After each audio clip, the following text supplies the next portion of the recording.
Welcome back to Generations Behind, Episode 8.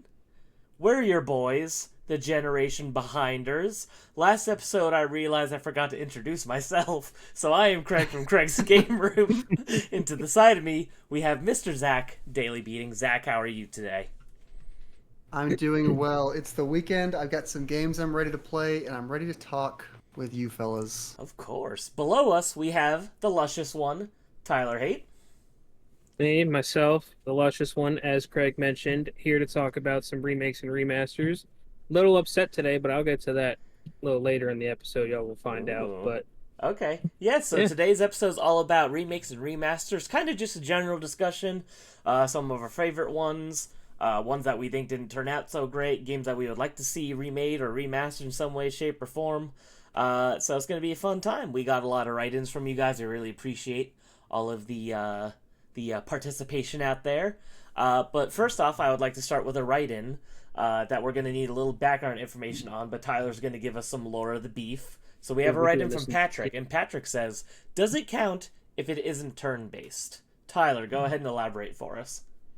Patrick, first off, I'm just going to answer and say it always counts when it's not turn-based.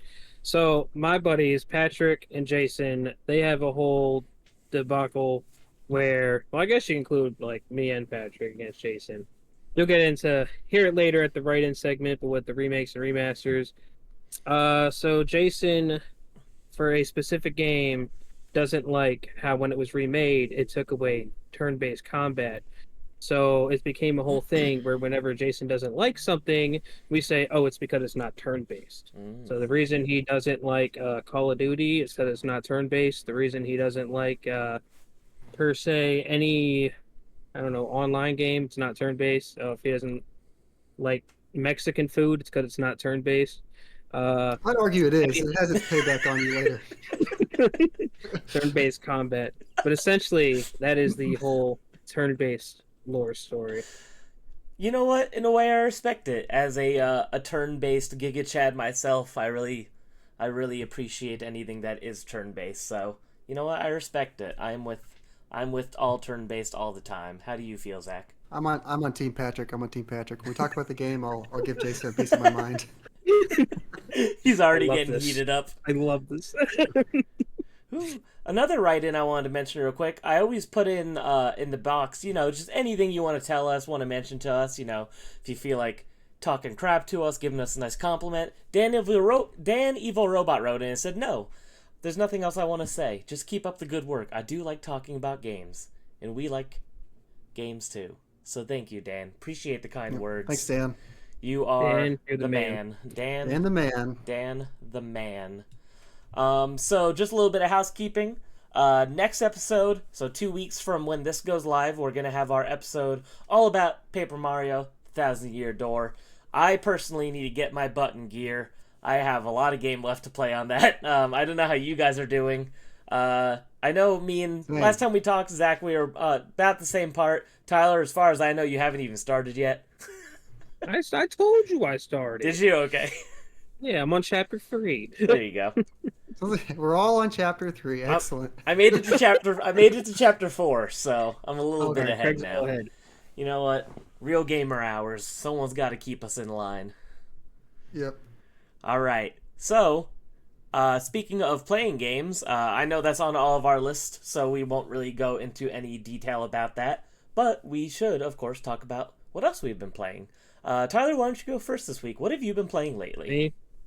Well, Paper Mario, as we discussed, but other than that, there was really only one game I have been playing.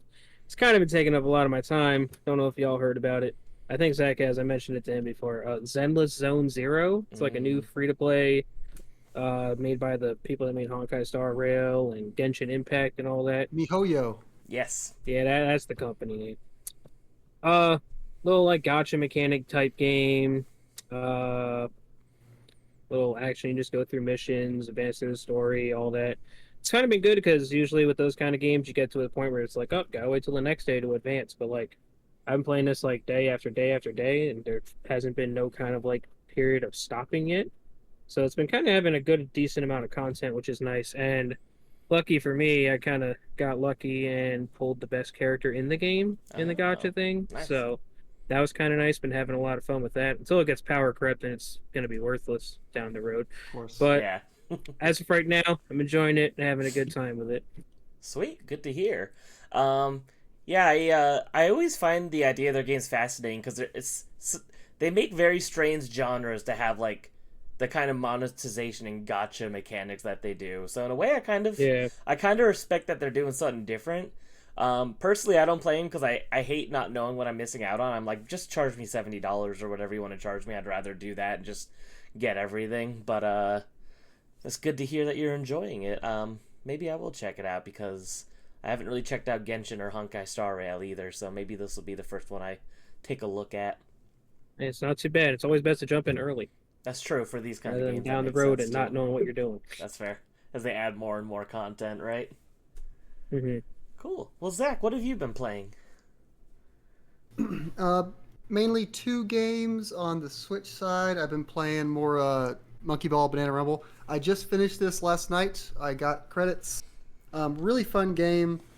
For the first like half the game or so, I was like trying my best to get all the challenges. Then at the back half, it just gets too hard. So I was just like, beat the level. Whatever I have to do, beat the level. And the most fun part about that is a lot of the levels you can just kind of shoot yourself off the side and just try to like land in the goal in like 4 seconds instead of doing the whole level. And that was always fun to try to like figure out how to like almost like finding out how to cheat the level was just as fun as beating the level normally. Um, so that game's really fun. I'm glad I picked that up. And then I've been working my way back through a fantastic game, Final Fantasy VII Rebirth. Um, a fantastic game from a fantastic series of remakes. Yeah, working my way through Rebirth, trying to finish on hard mode. I have about, I think, 3 chapters left on hard mode, and a couple challenges, then I'll get the platinum, and I'll feel good about myself. This man is really playing Final Fantasy VII Rebirth twice before he plays Persona 3 Reload. It's right here. It's on top of the stack. It's ready to go. It's ready to go. I've had this on my shelf. Like, you better finish all the challenges, or you'll feel bad about yourself. And then once I can put it away, then I can start this. There you go. So I would like to remind everybody, 73rd in the world to platinum Persona 3 Reload. I am a real gamer. I did That's nothing. really awesome, I did actually. nothing for like a week straight. I took the day off when the game came out, and then I played it basically as much as humanly possible within 8 days to get the platinum because I wanted to try to be one of the first 100 people to do it. And I played the original Persona 3 before too, so for the most part, it was a semi-familiar experience. And then after that, I didn't play any video games for a month because I was just like, I don't even. I was like, I don't even want to hold a controller right now. I don't even know how many hours within that short of like a span of time. It was just way too much video game than that any human should be consuming in that amount of time. So Is 3 your favorite of the Personas or is it 4? it's hard because for a long time it was 4, but after I've played Persona 3 FES. I've played about half of Persona 3 Portable. I need to go through and finish the female route because I haven't finished it yet. And then I have played Reload, and after spending so much time with that story and those characters and that world, it's one of the things that really just depends on the day you ask me. Like, I'm so attached to the characters of 4, and it's just, I don't know, it's hard because for a long time, it's kind of a meme in the Persona community where you'd be like, 3 had the best characters, 4 had the best story, 5 had the best gameplay, and now it's like with 3, it's like that kind of makes it the case for like best best story and gameplay. So it kind of makes it so that it's hard for me to choose. It really just depends on the day. I just love Persona as a whole, so I'm one of those guys that's unfortunately not finished Persona 1 or 2, so I need to quit being a fake fan and working my way backwards eventually. So I've played through half of Persona 1, and I just haven't finished it yet. I still have my save file on my Vita ready to go at any time, so I could go back to that, but I've barely touched Persona 2 at all, so... So what you're saying is if a Persona 4 remake comes out, you're going for top 50, right? Exactly. It's Nice. I still don't have the platinum trophy in Persona 4 Golden because it requires 2 full playthroughs, and that's a lot of work. So That's a lot. yeah, Yeah. Yeah. and I have beaten Persona 4 Golden twice, but my original Vita memory card just totally died out on me, so I lost my original save for New Game Plus. So I had to play through it again, and I did it earlier this year, Persona 3 before Persona 3 Reloaded came out.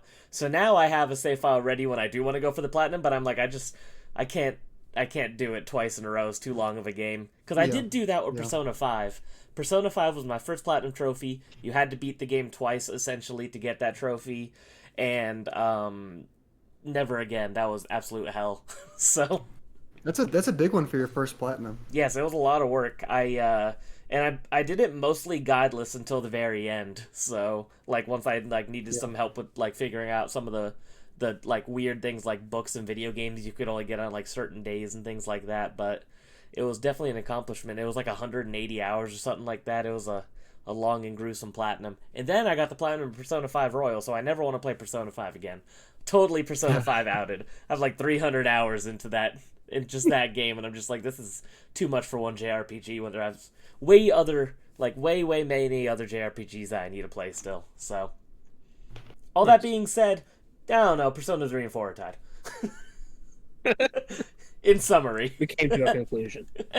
Exactly. So, is that all you've been playing, Zach? I don't want to cut you off. That is all I've been playing for with more than 10 minutes here and there. Yeah, Yeah, I main get you. things. Cool. So I have been playing jack shit the last couple of weeks. I just haven't really been, honestly, in that much of a gaming mood. I've mostly just been playing Yu-Gi-Oh with my brother-in-law and playing Yu-Gi-Oh Master Duel Online. I bought Yu-Gi-Oh Legacy of the Duelist on Steam because it was on sale, and they have recreations of every duel from every episode of every Yu-Gi-Oh anime. So I've been going through that slowly, and that's been a lot of fun to play through those duels with That's the same cool. decks and stuff. Yeah, it's a really cool idea, so I like that a lot. So in a way, it's like I'm playing a retro game because it's like playing old school Yu-Gi-Oh, you know? And There you then, go. Yeah. other than that, I did play a little bit, only about 2 hours of this game called Dread Delusion. So have either of you guys heard of this game? It is super cool. As of right now, PC exclusive, but it is like a indie. It is, as far as I know, the first indie game to be made that's like inspired by Morrowind. So it's very much like an like that kind, like a Morrowind style kind of game. Very kind of obtuse, big open world game. It has kind of like an in between PS1 and PS2 graphical style, so it has like a really cool retro look to it. And the whole thing is kind of like, if you imagine like Morrowind meets like kind of like more like Lovecraftian kind of horror. It's really cool. So I'm not deep enough into it to really give too much authority on the game, but really cool, interesting indie role playing game that's very retro inspired by a game that has inspired many games going forward, but not really in the indie scene, which is kind of interesting Yeah. because you'd think there'd be more games inspired by Morrowind in that kind of era of open world RPG, just because it's so the obtuseness of it is so unique and so appealing, because it really is just like, all right, you're here now, figure it out, bitch. And I kind of like the ballsiness of like negative hand holding, like it doesn't tell you anything to do, and I think that's kind of cool. Yeah. So shout out to What was Dread it called Delusion. Dread Delusion. So I would Dread definitely Delusion. recommend that to anyone that's kind of like an older Elder Scrolls fan, if any of you guys are into that. That's the series that eventually I want to go crazy with, like playing the like Daggerfall and stuff like that, but they're just very intimidating games. Yeah. But one day. But that's what we've been playing, everybody. Now, I know my fellas over here got some cool video game pickups. Again, unfortunately, I've been slacking a little bit. I've been buying Yu-Gi-Oh cards. It's just, sometimes you just gotta go from one hobby to the other for a little while. That's how I feel, at least. So, been on more of a card game kick lately, but my guys got video games. So, Zach, why don't you go ahead and show us your pickups over the last couple of weeks? One thing, and it's what I'll be doing this weekend, I'm assuming. I got NES Nintendo World Championships NES Edition. It's a beautiful I'm pretty box. excited about this. Big old box. I don't have it. I haven't unboxed it yet. Otherwise, I would show what's inside of it. It's got a replica game pack, a pin set, and some art cards. It's a nice hefty. It's heavy and it's like a solid box, which is nice. So yeah, really excited to dig into that and get better times than Bird Dog Gaming on his Discord channel and post them for here to look at. So Yeah, I've heard that there's no like worldwide leaderboard, which is really lame, honestly. Ridiculous decision. Not even Yeah. a friends leaderboard. That Just absolutely ridiculous decision. That makes me not want it. I was gonna buy it, now I'm like, I don't care. I feel like the whole fun of it is to compete. Only That's no Nintendo would make a question. game focused around speed running, and then like, oh no, not a competitive way, just casual speed running. Nah, this is I don't understand. this is fun with your friends that you also can't compete Yeah, with. it's so frustrating because you know they have everyone's times. They could just add a.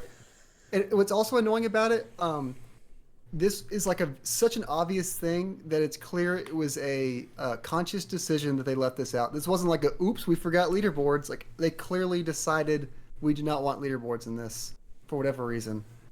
I guess make it more of a party game. I don't know, but it's silly. I'm still excited to play the game. I'm a little upset about the leaderboard thing.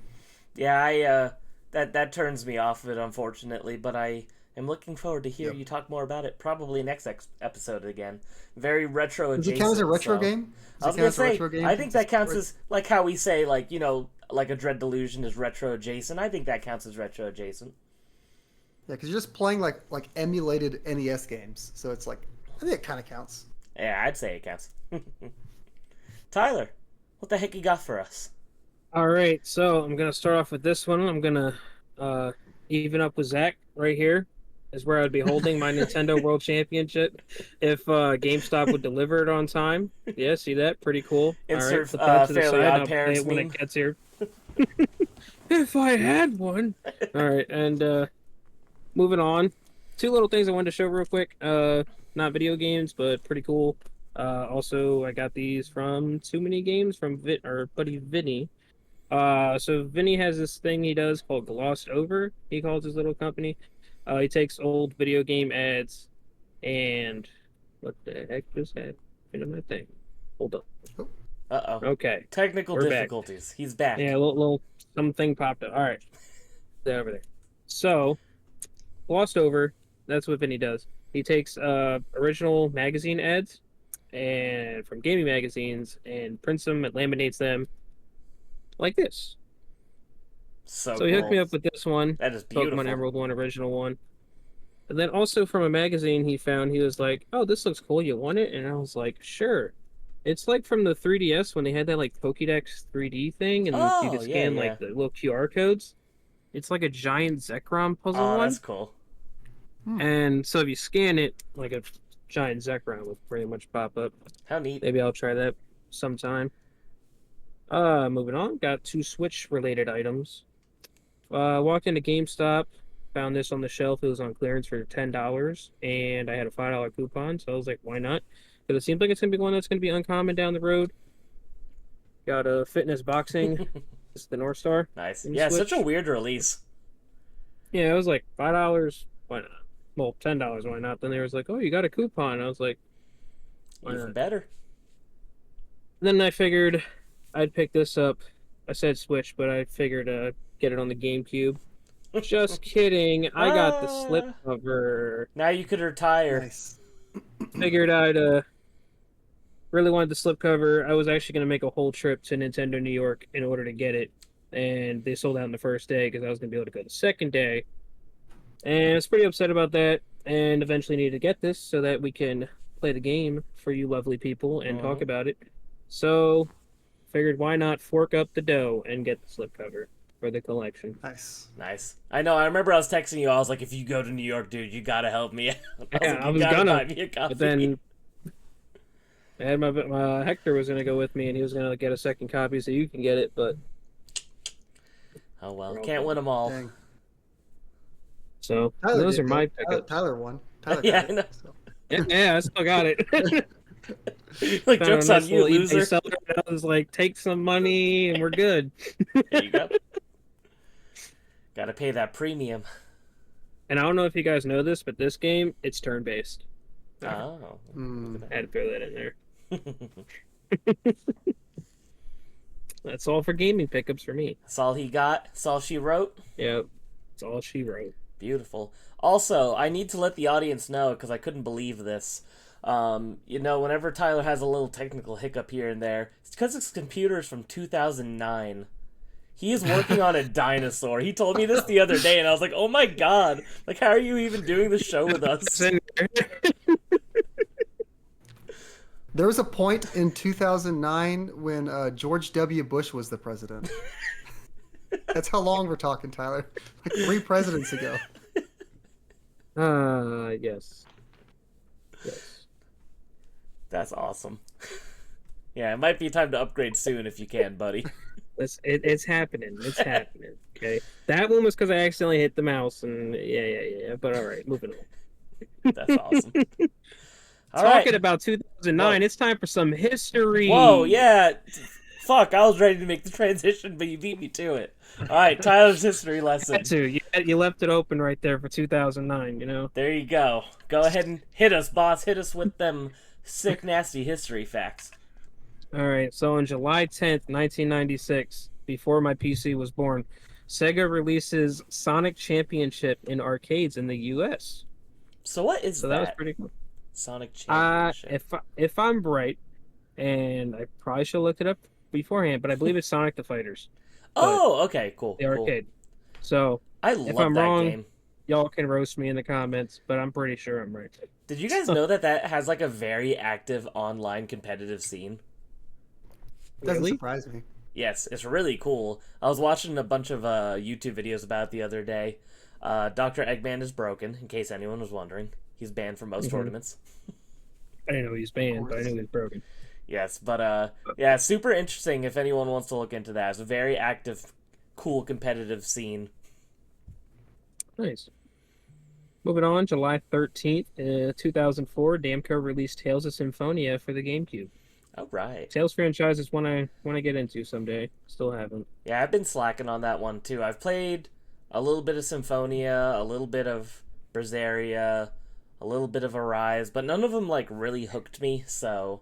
But, I really enjoyed Tales of Arise. That one got me pretty good. Mm-hmm. Yeah. I want to give it another shot. I think it was one of those things where I just wasn't in the mood for that kind of game at the moment. But I like a lot of the weird things that Tales does that's unique, like those like pop-up conversations that you can have all the time with people. Like, I think that's a really cool, interesting mechanic, how like everyone just always has something to say, depending on where you are or what just happened to the story. I think that's a really cool idea. July 15th, 1983 was a pretty big day. Nintendo ships the Famicom in Japan, a system capable of displaying 16 simultaneous colors from a palette of 52. Oh, wow. That's I'm incredible. gonna throw that in there because that's pretty crazy. I know. And did you know that in Japan, the Famicom launched with only 3 games? Wow. What And games? do you know what games they are? I don't. Wait. Zach, I'm gonna you? say. I'm gonna guess I'm gonna one. say Wrecking Crew, baseball, and golf. Nope. I'm assuming one of them was Mario 1. Nope. What's the Really, one with wasn't? the devil guy? What's the one with the devil Oh, guy Devil where he World? has like the Pac-Man knockoff? I don't know. But that's also not it. I can No. tell you that. Alright, give us the games. We're fake gamer girls. We don't know. It was Donkey Kong Jr., and Popeye. Jeez. Wait, two Yeah. Donkey Kongs and Popeye? Yeah, I was like, What a is that goated real? lineup. Like, I had to fact check myself on multiple websites. That's apparently it. And I guess the What a Mario launch Brothers lineup. didn't come out until it said like a couple years later, like kind of near when it came out in 85, the I think. US. Yeah, when Yeah. the it came out in the US, I was like, oh, well, that's pretty neat. I didn't know that. How interesting. I didn't Then know also, until about a year ago that the original Donkey Kong is literally just 3 stages repeated, because I never got far enough when I was a kid. And then one day I was like, oh yeah, this is on, Nintendo Switch Online. And I was like, oh, this is it. It's over already, and it's not even hard. I was like, why couldn't I beat this as a kid? Also, fun fact for the audience: Donkey Kong from the arcade game is Cranky Kong in Donkey Kong Country. That is true. Cranky Kong is that Donkey Kong. So Yeah, I always thought that was a fun bit of lore. yeah.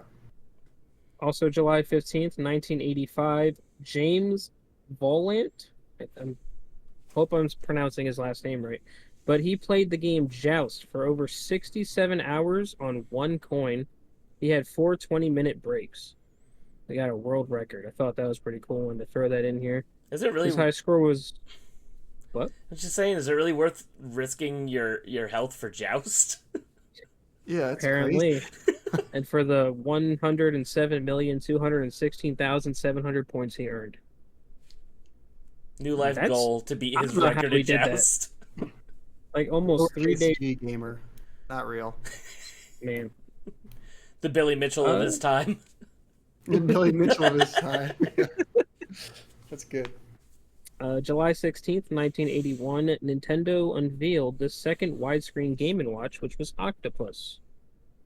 Widescreen. I myself have two Game & Watches. I got the Ooh. Mario re-release one, and I got the original Mario Brothers one. That's cool. Oh, nice.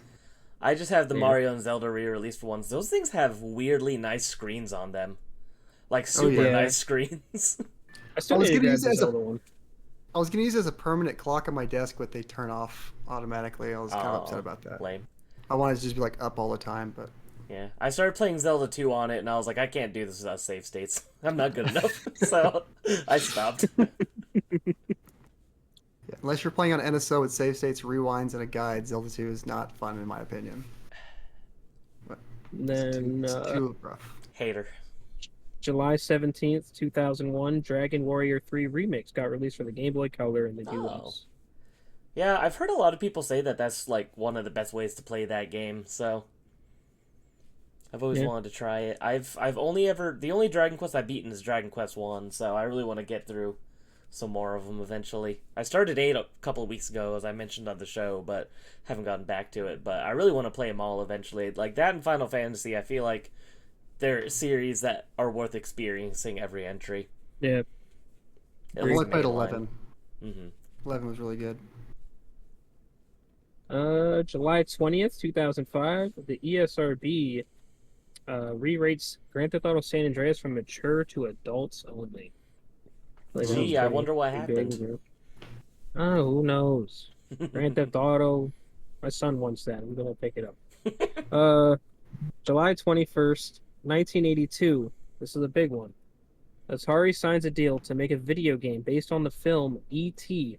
for release on September 1st, with a $25 million royalty payment going to Steven Spielberg. Wow. I want to know how much that game made, because Good for you, Steven. probably wasn't 25 million. You know, the best thing about E.T. and all the shit everyone gives it is that most Atari games are that bad. Not just E.T. Yeah, I'm looking up how much it made right now, because I don't know. But that is all for our history at the end of it. That's Do it. you think you can visit that landfill with all those games? It has like a plaque. Here lies all the ET games they've buried. Remember when all that was happening and they were like, oh, let's see if it's actually real, and then they actually found them? That was pretty crazy. It's so funny. It's the wildest thing ever. I should have brought it over. I have a copy, it's over there, a copy of E.T. on the Atari, and it's actually signed by the guy who played Elliot in the movie. Oh, that's awesome. I was gonna say Steven Spielberg, but Like, No, he just casually met My Steven dad got it for me Spielberg one at too time. many games. my dad's You like signed big my into ET? my dad's big into like autographs and stuff, and he does like the raffle type things. Oh, And the one neat. time he did won that, and he was like, "Oh, here," and I was like, "What the heck?" How funny. Over there in the shelf. How interesting. Nice. What a strange thing to have in your collection. I like that a lot. How funny. Well, I feel like I learned a lot today, boys. Thank you for your hard You're work and welcome. research, Tyler. Well, I think it's about time we get to the topic of the show. So, remakes and remasters, just in general, how we feel about them. You know, some of the best ones, the worst ones we want made. You know, Zach, why don't you go ahead and give us your general thoughts on, you know, the current state of remakes, remasters. Do you think we're getting too many? You think we're not getting enough? Do you like them? Do you not care? How you feeling? So yeah. So personally, for me, I already have too many games that I can't get to. So like, I'm not. There are a lot of remakes, remasters. You could argue there's some people are focusing too much on them. Personally, I'm not too bothered by it. If it's a game I haven't played and I'm not interested in, I'll just ignore it. If it's a game I haven't played and I am interested in, it's just an easier way for me to play it. And if it's a game I've played before in the past, playing it again in a new way is always a fun thing for me personally. And also sometimes a good example is Nintendo just announced that new Emio Famicom Mm, Detective Club thing. They just remade those Famicom Detective Club games a couple years ago. It can almost be as a good way for a company to test the waters. Like, how did this do? Can we make a new one? mm-hmm. And apparently, that Famicom Detective Club did good enough to where, or maybe they're already making this new one, but it gave them the confidence to make a new game. And sometimes a remaster for a series that you haven't seen in a while can bode well for maybe getting a new one in the future if that's what you want. So, Yeah. Tyler, how so about I feel you? like Overall honestly thoughts? feel like pretty much feel like Zach kind of hit the nail on the coffin. Like I don't mind them. I enjoy them when they come out, and kind of when they're like needed. I enjoy them, but some games like The Last of Us Part One, for how much I enjoy that game, don't really think it needed to come out twice. Well, three times technically to three get times, remastered three Yeah. times. twice. Yeah. So, but either way, I enjoy them. I'll play them if it's a game I enjoyed back then, or even if it's a game I missed out on. It's cool to be able to jump in, have the enhanced visuals and all that. So overall, I enjoy them. Mm-hmm. I yeah, it's funny. I always think about how The Last of Us is a game that has two series of or two entries, but like 5 games. It's always going to be Five funny to games, me. yeah. It's And then one absolutely canceled beautiful. game. Yes. Uh, They canceled the I wish we would have multiplayer one. actually seen that. Yeah. Kind of looking forward to R.I.P. that, man. Thanks, Neil Druckmann. Um, Yeah, so Neil. yeah, obviously, I think it'd be almost foolish to not be a fan of remakes and remasters. I understand the opinion that sometimes people feel like that's all we're getting nowadays. That's definitely not true. You need to broaden your horizons with what games you're looking out for and playing if you feel like that's all we're getting, because there's too many games coming out now that it's Too impossible many. to enjoy and even know the existence of all the good ones that are coming out now because there's just so many games. But obviously, it's great. Like Zach said, it's cool, especially when you get a remake or a remaster, and it kind of a lot of companies use that to test the waters. Be like, maybe we could get a new entry. I'm pretty sure that was the case even with Crash Bandicoot 4. And that is Yeah. a fantastic game. So it's very interesting that the industry kind of uses these as testing waters. Spend a little bit of money to make old game newer, and then spend more money to make new game for franchise. I think that's a great formula that I'm okay with companies doing. Um, I know sometimes people get a little muddy in the water about what counts as a remake and what counts as a remaster. I don't know if you guys are super strict or opinionated about the definition between the two. Personally, I don't really care if we just lump them together as we talk about them personally. Uh, Yeah, I have like my own canon, but also like doesn't matter. no, Like, exactly. Yeah, Yeah, that's why I'm just sometimes saying, it's yeah, remakes and remasters, because it's like I know some people really are passionate about the differences, and I'm just like, it's an old game made new. That's enough for me to be like, all right, cool. there is a I agree. difference if you wanna have that conversation. There's definitely Yes, that's true. what do you call it?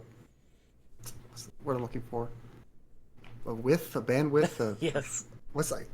yeah, There's Horizon. a no, I can't think of it. No. There's a range. There's yes, some that are just ports with creative visuals, and there's completely remade ideas. There's yeah. a whole And span of and then that. there's even some stuff kind of in the middle, like Crisis Core. Uh, Yep. that kind of remake slash remaster is like, which one is it? It's kind of both. So just for the sake of this conversation, umbrella term, just kind of. So if one of us calls a game a remake and it's technically a remaster, just don't come for our throats. We're just trying to have fun here.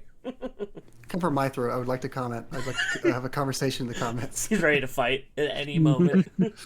Fight any of you. All right. Well, I don't know about you Comment. guys. I just wrote down like a bunch of examples of what I think are some good ones. I don't want to really rattle off without going at least a little in depth, but as usual, I don't like to go first. I like to let one of you guys go first. So why don't you give us an example, Tyler, of one of your favorite remakes or remasters? So one of my favorite remakes slash remasters here. I'm gonna kind of combine two of them into one. It's kind of the same kind of type. So Crash Bandicoot Insane Trilogy and Crash Team Racing Nitro Fuel. Hmm. Me and myself, huge Crash Bandicoot fan. And then when they were like teasing up to the Crash Insane Trilogy, I was getting so excited. I remember I was at work one day because I had to work, I had to miss E3, and my friend Jonathan, he was like, "Oh, they just announced something you're gonna love." I was like, "Oh, I gotta get home, gotta get home." And I watched it, and then when they had the whole little crash, I was like, "Oh, it's just coming to play, no gameplay or anything." I was hooked. I knew I wanted it, and when it came out, I it went above my expectations. Having all three games fully built from the ground up, just hearing they kept like all the music, made it modernized. Gameplay still felt great. Some of the levels still made you want to throw a controller. It was perfect. And then moving on to when that, I was glad to see that did really good. And then when they had the Crash Team Racing one, I was like, man, because that game was a ton of fun.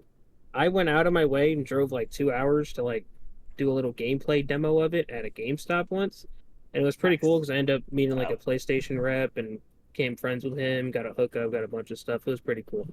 But and then he was like, "Oh, we're having another one at a Best Buy," and me and Jonathan, you know what we did? We went to that one too, like a couple weeks, and that was really fun. But and then when that came out, one thing that I like that remakes do is when they keep the original formula, but then they add on to the game as well.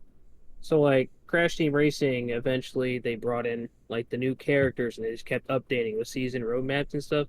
And that was really cool to see like an old game be brought back to life and then get more content added to it. And it was all, you didn't have to pay for any of it. You earned it all in game. You got it all. You're able to use it all.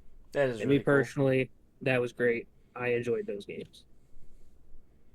Nice. Yeah, I really want Yeah. to play Crash Team Racing eventually because I still haven't tried it. I own it digitally because all the time, it's like Activision just has like the Crash Trilogy, the Spyro Trilogy, and Crash Team Racing like all on sale. And one time I was just like, why not?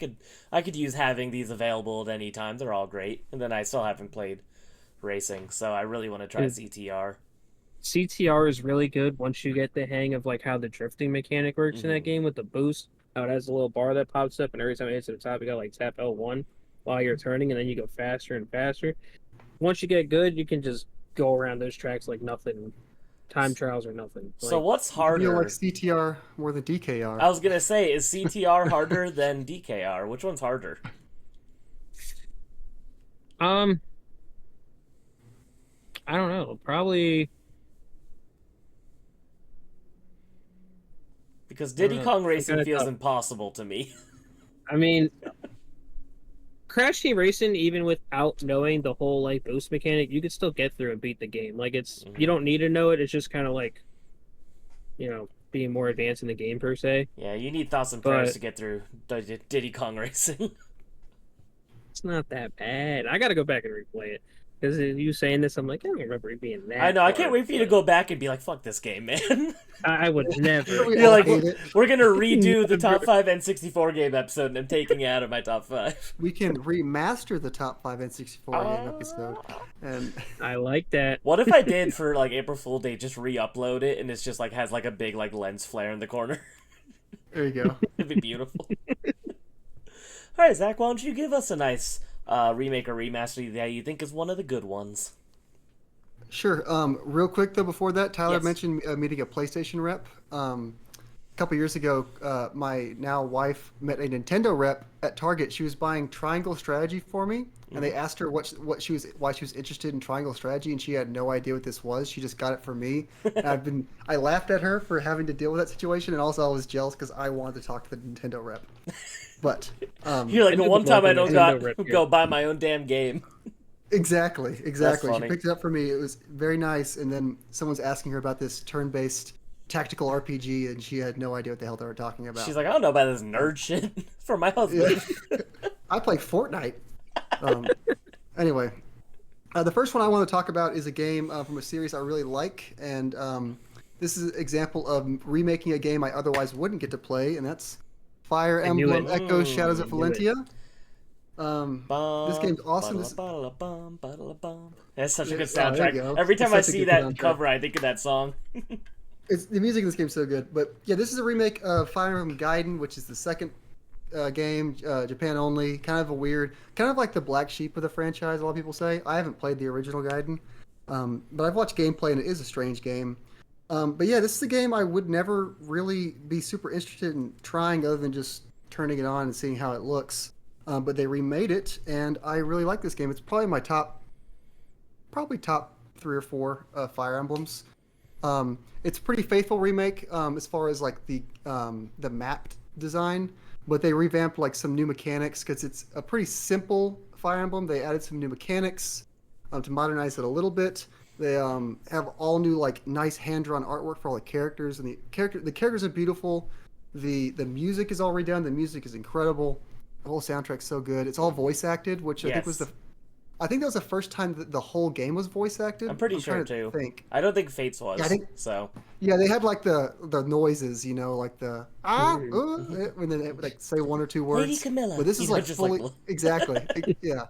This is like a fully voice acted, beautiful game. I really like this story. I don't know. This is if you go on your 3DS and you look at like the stats for like the games you've played the most, and like it gives you like little like hours played for each thing. This is the game that I played for the longest each sitting. Oh, so I guess that means I couldn't stop playing on it average, while I was playing it. Yeah, I love this game. I'm probably due for another replay of it. I need to finish it. I never finished it. Ugh. Very, very good. I loved what I played of it. I need to because I didn't finish it. Maybe my favorite song is the last song of the game. Oh, really? It's incredible. It's God, so good. To.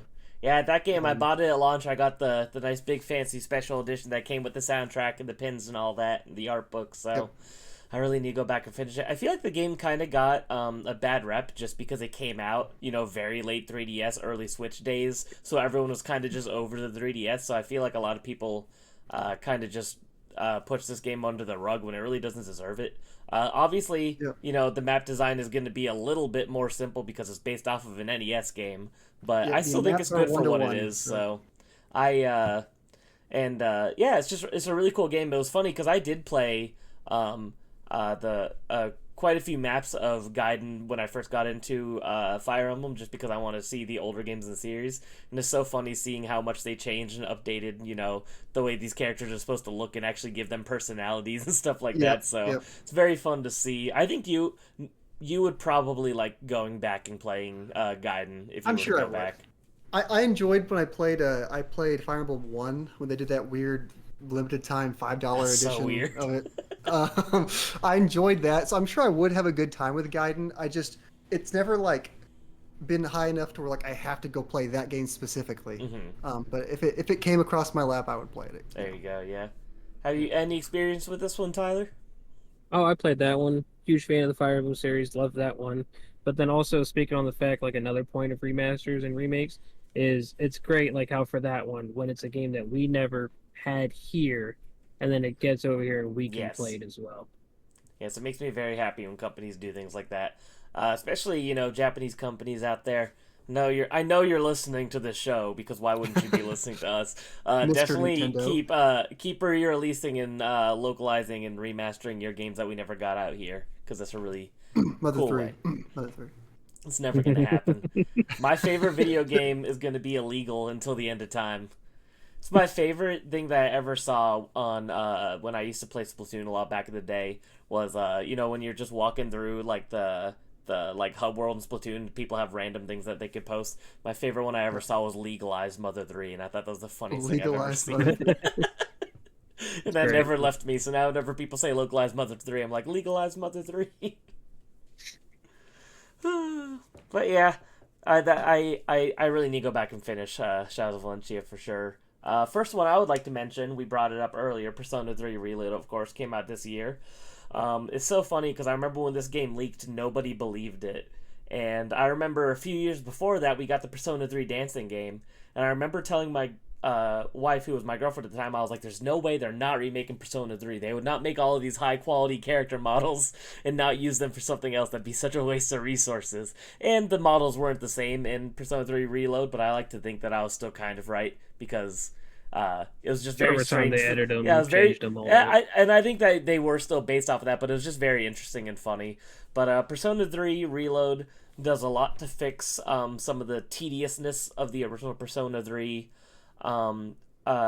Famously, Tartarus, the main and not main, but the only dungeon of the game, is just one big dungeon. About every 20 to 40 floors, the environment changes a little bit, but other than that, it's the same dungeon. You're just climbing up the entire game, and a lot of people really don't like that. and I think that they do enough in the remake to kind of spice things up and make it a little bit less tedious to feel like you're running through. Like they add kind of like more RNG elements of like, oh, there's this special challenge room on this floor where there's a really hard boss, but there's really good items at the end if you could get through it, and different things like that. So I thought that was kind of a cool addition.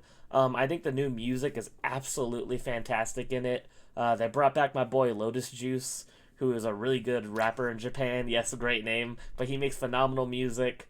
And there's a lot of hip hop influence in the Persona 3 soundtrack, and it's just it's such a vibe. The game is so cool. I love the use of dark and light blues mixed together. Everything in the game. Obviously, Persona is very well known for just being aesthetically pleasing. They have like the best looking and flashiest UI in basically all of gaming, and it's just they somehow make it so that going through menus isn't boring, because they have all the cool animations and that, and a lot of this stuff started to become more prevalent in Persona 5, but they added a lot of those elements into Persona 3 to keep things a little more spiced up. I've seen a lot of contention online because a lot of hardcore Shin Megami Tensei and Persona fans think that this is a bad remake, and I 100% disagree, honestly. I think it's a phenomenal remake. I don't think that it discounts the original in any way. I still think it's worth playing the original game because it's still an all-time classic on the PlayStation 2 and PlayStation Portable. But as I've talked about in the past on this show, one thing that gets diluted a lot in remakes is kind of like the color shading and lighting and different things, and there definitely was a bit more of a darker atmosphere in the overall game of the original Persona 3, and it is kind of like a dark and edgy and emo kind of looking story. I mean, the main character's got the hair over the eye, and he's very 2000s of his time character design, which I love because I think that even in the remake they do a good job of capturing that time period, which is really neat. So just want to give a big shout out to Persona 3. They added a lot of mechanics from 5 without making it feel like 5, in my opinion. And just did a really great job at modernizing a game that I think could be hard for people to go back to now, especially if you're a newer Persona fan, because 4 had a little bit of improvement from pacing and mechanics and everything, and then 5 had a giant improvement.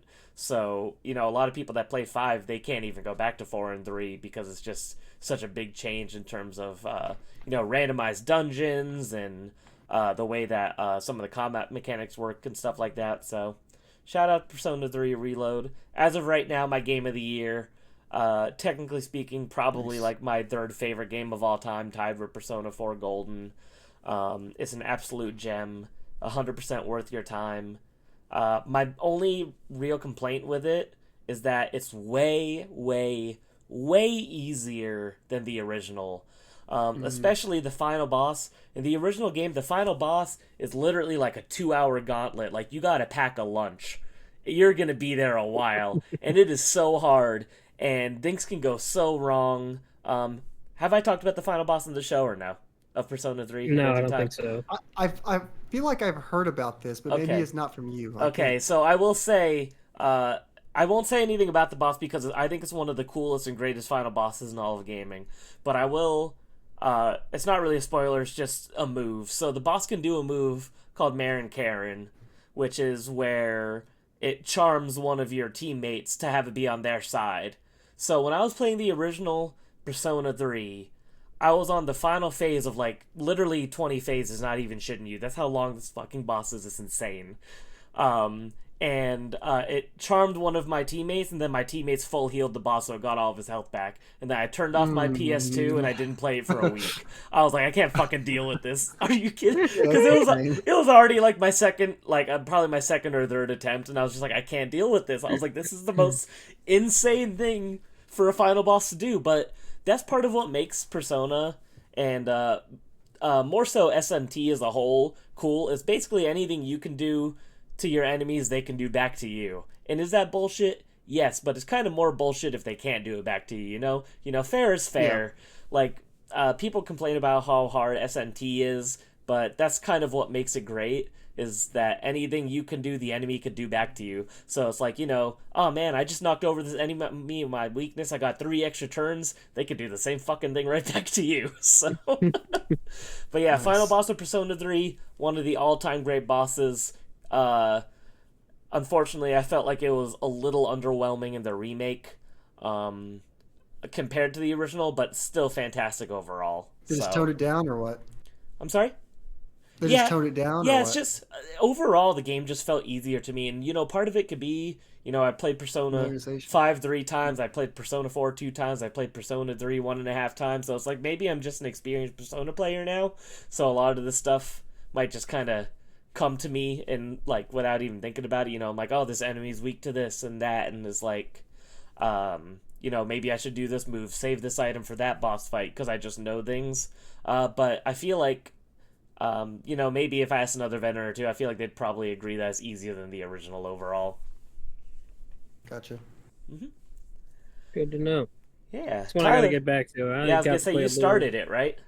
Yeah, I started. Didn't get that far. You'd probably be disappointed in me, but I'll get to it. Nah, you're okay. I'm more disappointed in Zach because he hasn't even started it. So I will finish it. Just sitting there. Menacingly. All right. Tyler, want to go ahead and give us another one that you got? All right. So my second one I got written down. It's one I never played the original. I always wanted to, but then they said, "Oh, we're remaking it," and that game is Super Mario RPG. That was such a great playthrough, and then I loved having how it had like the extra, like again when they add extra stuff to it. I don't know if it was in the original. You can correct me. When it had that like new stuff, yeah. Like that secret boss or whatever, they had that Final Fantasy boss in there. I don't know if that was in the original, but that was pretty cool. Yeah, it's in the original. It was, but they added. It was, but they added a new. They added rematches for all the bosses, including that one. Oh, that's cool. So it's like a harder version of it. That's neat. Gotcha. Yeah, I was gonna say spoiler alert, but I feel like that's such a famous like secret boss. So. Yeah, it's true. Spoiler, okay. But anyway, moving on. So that game has like so much charm. I really enjoy the music's great. I love the art style. The art style was like really cool. When they like showed it off in that trailer, I was like, man, this looks like a really good time, It's turn based, that's a plus to it. I'm gonna keep throwing that in here now that we know the story. But game overall was great. Like I said, the bosses were fun. The whole story I enjoyed. I also liked learning like the little tips, like man, I'm drawing a blank on his name. But if you use his one special ability on the one boss, you do like 9999 damage or something like that. That was a pretty cool little secret. Little cloud fella? No. Cloud guy? My boy Mallow? Mallow? Oh, it's Gino. Wow, I'm drawing a blank on Gino. Wow. Every Smash Brothers fan hates you now. Yeah, they do. I'm sorry. I was drawing a blank on the name. But that game, it was fun to have remade so that I could play it for the first time. I would have played the original, but it's always great to have some, the upscaled visuals done the right way and being able to experience it in all its glory. And I'm sure you two probably have some thoughts on that game as well. Yeah, I never finished it. I never played the remake. I played through. I'm trying to think where I left off on the original. It was in like that pirate ship, so I think that's maybe midway point, if I'm right. Maybe a little bit after or less. I'm not sure. Sounds right. But I really enjoyed what I played of it. I was playing it on one of my little handheld emulators, and I just haven't charged in a while, honestly, so I definitely want to get back to that eventually because I thought it was a really fun and charming game. I will say, I get annoyed that everybody loves Gino so much when I think Mallow is the much more charming and fun character. So, justice for my boy Mallow. Also, finding out, like, going through his, like, story and finding out his true meaning and all that was pretty cool. Yeah, he's a frog. I'm not going to say that. I don't want to spoil it again. Yeah, he's a frog. Yeah, Mallow the frog. I also love, here's a fun fact for you collectors out there. There is a Mallow plush that is so rare that the last one sold for, I think it was like $15,000. So if you are a Mallow super fan, you will never own that plush probably. I'm sorry to break your heart. Wow. It's Craig Bottom. God, I wish. No, so there's a plush set for Super Mario RPG that came out in Japan around the time the game came out. until about, I think it was maybe 4 years ago, nobody was even sure if their Mallow plush existed because nobody could find any proof of it except for like photos of like old like plush lot listings on Yahoo Japan auctions. And then somebody found in like an old magazine, a Japanese magazine specifically for like claw machines in Japan, the whole set, and then Mallow was there. So people are like, "Oh my god! All this time we thought that was probably a bootleg, but it was a real thing." And then one came up for sale, and it literally the highest bid, I think it was like $15,000 or $16,000. So That's crazy. and like the person that bought it, I followed them on Instagram, and they were like, literally, I've had this money saved aside for years just in case this came up. So he was like, I was literally had a savings account just for this plush to buy it, and I was like, what a fucking Chad move. Yeah, I looked it up. I found it. It says basic information: year of release 1996, rarity unfindable. Exactly. It's one of those things that literally like people. There's like three of them known to exist. It's absolutely bonkers. The set also has a Boshi plus, which is dope. So shout out to the Super Mario RPG plush set.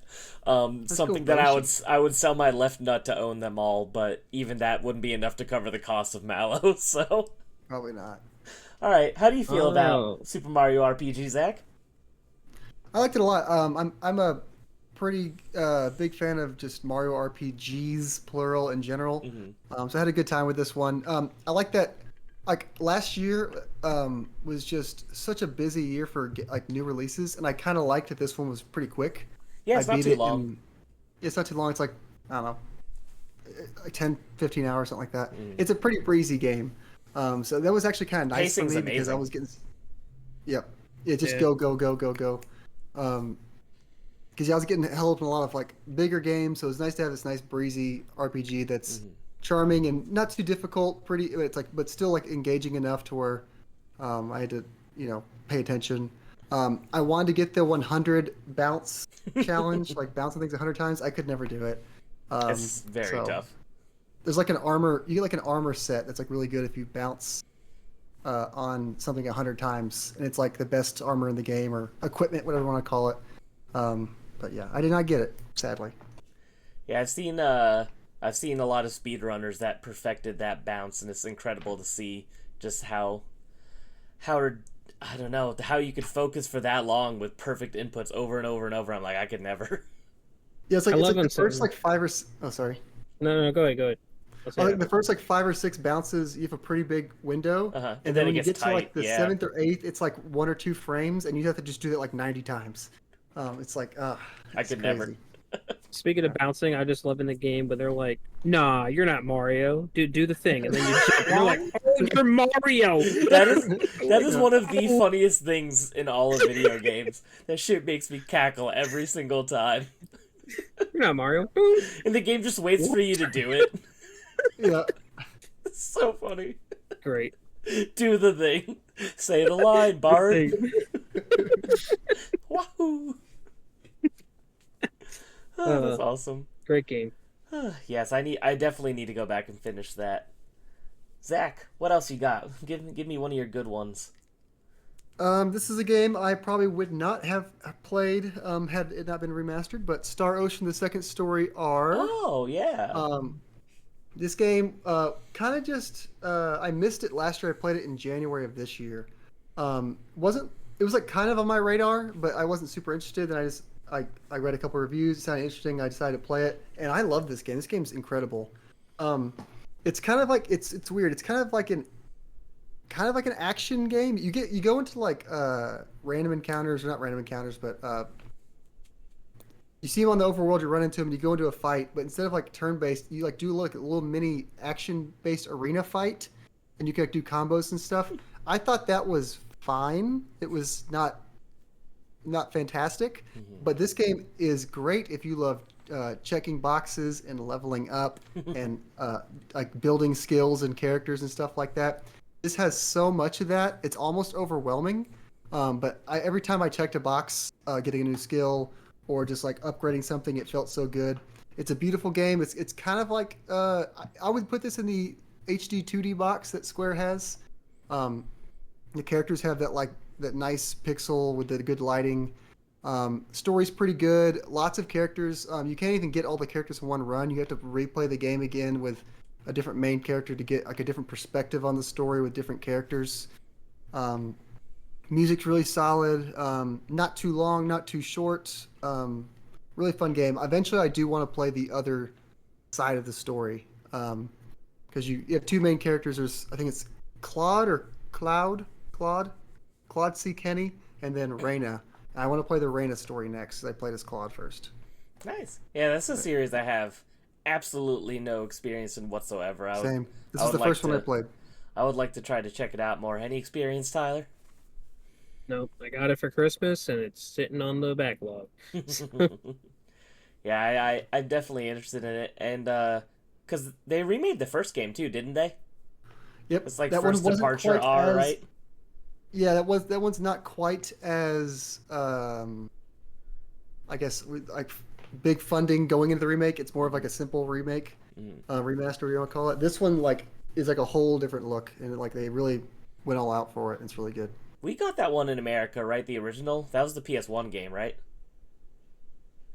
Oh, I mean like the original, or Yeah. like the oh, I couldn't tell you. Okay. I have the remake downloaded to my Switch. I haven't played Okay. it, but the original, I have no idea. Yeah, I think that the first Star Ocean we got was 2 on the PS1. I just wasn't 100% sure. Oh, gotcha. Yeah. One I want to bring up, maybe controversial, but I'm going to stand by this opinion. I really liked Pokemon Let's Go Pikachu and Eevee. I thought that they were super fun. I thought that it was a fun way to experience Kanto again. I really enjoyed the art style of the game. I really enjoyed the integration with Pokemon Go. I thought that was really fun and creative, actually. And it also made it super easy to complete the Pokedex, which was nice. The lack of, kind of like battling wild Pokemon is a little weird. And, Yeah. but, the idea, you catch the Pokemon, you get multiples, and then you trade them into, be able to get, like, candies or whatever to level up, and all your Pokemon level up and you catch them. I kind of like that, because they made it so that it wasn't tedious. You had a million zillion Pokeballs at your disposal. You had a million zillion slots that you could catch them all. You could release them all at once to get whatever awards from getting rid of your doubles. So the fact that they made that and made it not tedious was nice. And again, if you, at the time, I was very into Pokemon Go, so being able to integrate, oh, cool, I could trade this into Pokemon Go, will level up my Jigglypuff into a Wigglytuff, because I never find Jigglypuffs out in the real world, that, I thought that aspect was cool. And, you still had all the trainer battles, you still had all the gym battles. I think that they made shiny hunting very fun, since you were able to see everything on the open world. It was a very, very fun game to shiny hunt in. It made it very doable to do the Pokedex, which is fun because, it's very hard to complete the Pokedex in any Pokemon game. So the fact that it was so doable in this one was really nice. I really liked the weird Pokeball controller that came with the Big Box edition. I actually thought that was really fun and neat. I enjoyed having just the stick and the 2 buttons. I thought that was really cool, honestly. And yeah, I remember thinking the music was a little weak in terms of the remade music that they did for it. But other than that, I thought it was a very fun time, to play through a Pokemon game with essentially zero grind and all the nostalgia. I thought it was kind of a fun experience. So, wanted to give a shout out to Let's Go Pikachu and Eevee. Yeah, Yeah. let's go. Go ahead, Zach. No, you're good. You started first. Okay, so Let's Go Pikachu and Eevee. I was a little nervous about it and skeptical at first when it got revealed. I was like, a little different. I don't know about it with all the caching. But when I played it, I really enjoyed it. Like, it was pretty fun. And then, like you said, again, to revisit Kanto all again and in a different way. So it was like more fresh and like new to the extent. I love the art style they went with. I thought it was super cute. So yeah, the art style was really good. And like you also mentioned, seeing the Pokemon in the overworld made it really neat. And then also, the first game, to my knowledge, that I actually caught a shiny, like on my main playthrough of the game. Oh, I mean, cool. then again, it was only Eradicate that I just randomly found, but hey, it's a shiny Eradicate. I'll shiny take it. is shiny. Didn't kill it like I did in Pokemon Diamond with my Gloom, it was, but so funny. caught this one. Made sure I was like, he's red. I want him. So, but I really enjoyed being able to go through Kanto again and all that. So, Zach, what's your thoughts? Yeah, I was gonna say, you mentioned that you were like a little nervous for it. I think it was interesting that they didn't put a more traditional release first. that this was the first big Pokemon game they went with. I think that was why a lot of people were kind of nervous. What do you mean, Like, oh, is Pokemon this... Quest? Well, yeah, but yeah, sure. But I was fine with it because like we already have a great remake of Gen 1 Pokemon with Fire Red and Leaf Green. We don't need a second good remake of that's like the exact same. So I'm glad this one came with lots of good new ideas. The catching mechanic. Some people can give or take the motion stuff. I thought it was fun. Pokemon the overworld was great. I liked having like being able to use like make Pikachu learn all these cool moves that otherwise it can't learn the base game. Shiny hunting was a lot of fun, and one of my favorite things was you can find the legendary birds in the wild in this game. They are like a rare encounter. They can actually show up in the wild, and seeing like a freaking Zapdos fly on my screen was like it was so hyped for that. Like I immediately and like when you get Charizard in this game and you can just fly over everything, you don't have to surf. You can just fly over the ocean. That was really fun. Yeah. Yeah. I enjoyed this game a lot. Online was a little broken. I don't know how much online y'all played of this against randoms, but you could there was no restrictions, so everyone just brought Mewtwo, and it got a little old that everyone had Mewtwo. It was like, because normally if you play like online in Pokemon, they like ban stuff like that, but there was no restrictions, there was no options to restrict it, so every random person just had Mewtwo, and it got a little frustrating, but... That's really funny. Yeah, but it was still fun. All right, how about... Because we have such a generous audience, we have a lot of write-ins this week. Why don't we do a couple of write-ins before we talk about some more of our own personal picks? So first up, Bird Dog Gaming writes in. He says, Pokemon Heart Gold and Soul Silver. I'm sure one of you two would have mentioned this, if not for the audience write-in. I'll let Tyler take the floor because he's shaking with excitement. Heart Gold, Soul Silver was actually going to be part of my next mention, but I wasn't going to go to that full extent. So, because I was going to mention something else, which I'll do after the write-ins, but Heart Gold and Soul Silver, they were like so great. And then having the Pokewalker as a little thing, dude, that thing really got me outside and going. And I remember specifically getting the Yellow Forest Mystery Gift event to where you would just catch all these Pikachus, and you'd have a Pikachu with Fly, a Pikachu with Surf, Surf and Fly were the main two, but that was really cool to have just those unique ones. And then the first time having the Pokemon follow you and everything, and just seeing all the models since you're able to transfer all the Pokemon up to that game. Mind you, some of them was a really tedious task if you're going from Game Boy to DS, 6 at a time, doing that little catching game.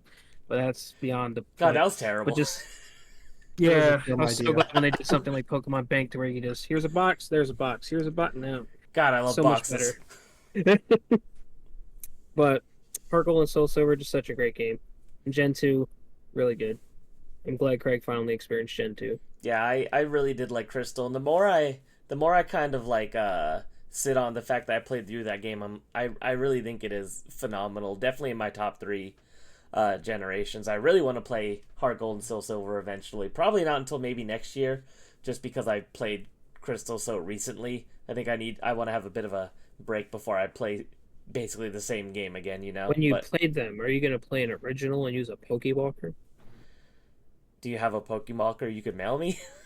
I ain't buying that. Shit's expensive. Are they? I'm pretty sure they are. I mean, anything Pokemon gets expensive after 2 years of being on the market. If you use it, I will buy you one. Okay, deal. I'll play it tomorrow if you're buying me one. Fuck it. All right, Zach, give us your thoughts. I'm sure you have some thoughts on this as well. Yeah, of the remakes of the Pokemon games, the Gens 1 through 4, like I'm a Gen 3 guy, so I like Alpha Sapphire. There's some cool stuff in Alpha Sapphire, but I think I'd be hard pressed to argue against Heart Gold and Soul Silver being like those are the best remakes in my opinion. They're solid. As much as I love Gen 2, Heart Gold Soul Silver is probably my favorite of the remakes. But... Cool. All right, next write-in from Dan Evil Robot. He said, remakes for me, my favorite is Spyro Reignited Trilogy, Super Mario All-Star / Super Mario World, Resident Evil Remake, Resident Evil 2 and 4 remakes, Demon Souls Remake, and Legend of Zelda Link's Awakening. Remasters is Tomb Raider HD 1 through 3, Persona 5 Royal, Star Fox 64 3D, Metroid Prime Remastered, and that's all I could think of right now. Well, you thought of a lot, so you got some great examples there. Yeah, good choices there, yeah. Yeah, any of these you guys want to highlight? Metroid Prime, Link's Awakening, Demon Souls was actually going to be one of mine. That's a Oh, was it? great, Okay. yeah. Great Demon Souls is a great remaster.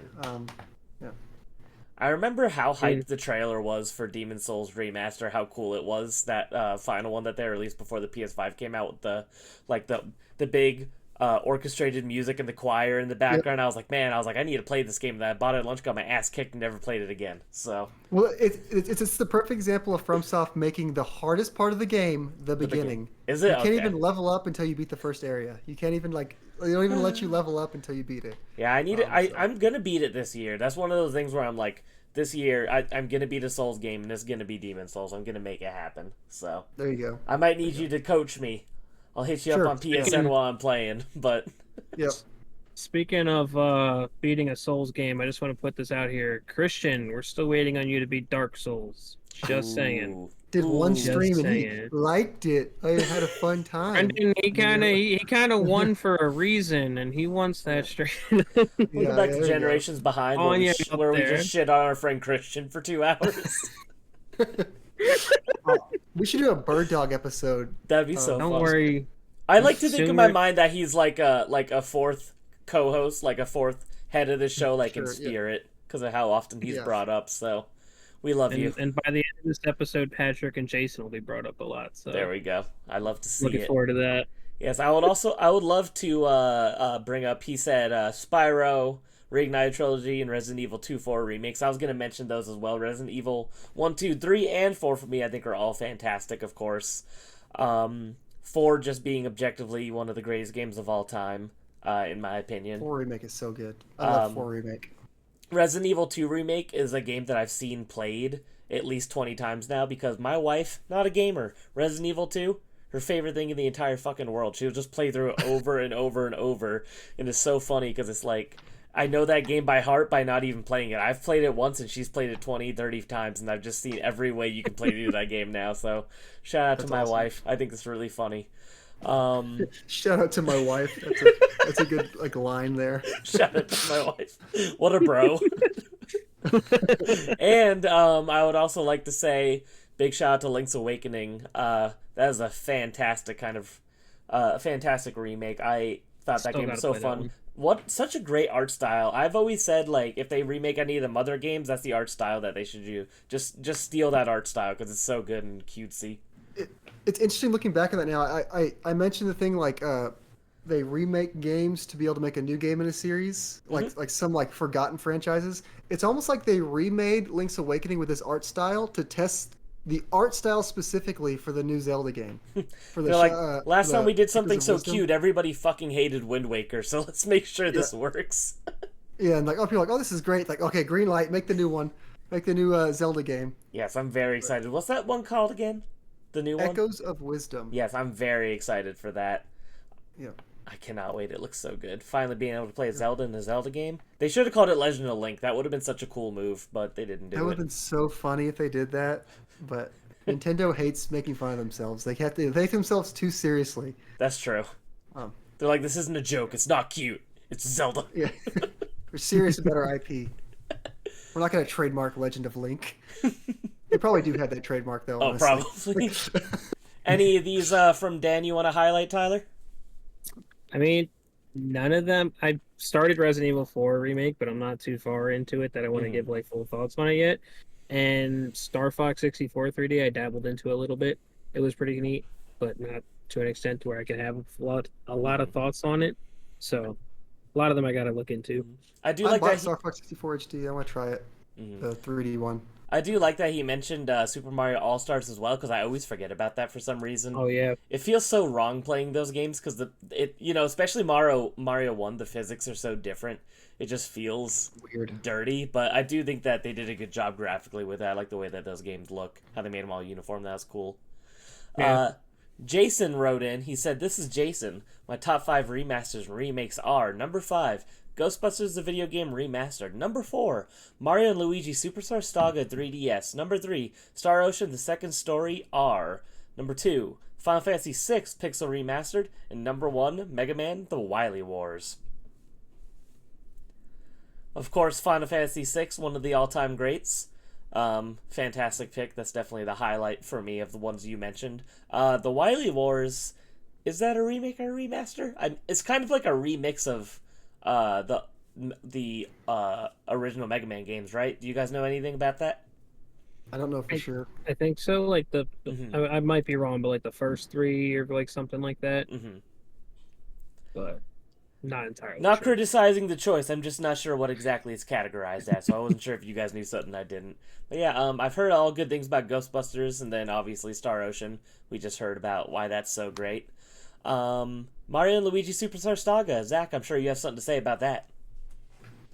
Yeah, it was gonna come up in the not great, but Whoa. I was gonna talk about it. Mm-hmm. But to be short, while we're talking about it, this is a game I love that got a remake. Mm-hmm. I don't necessarily think the remake was any better than the original, but I still liked it because it was a game I like.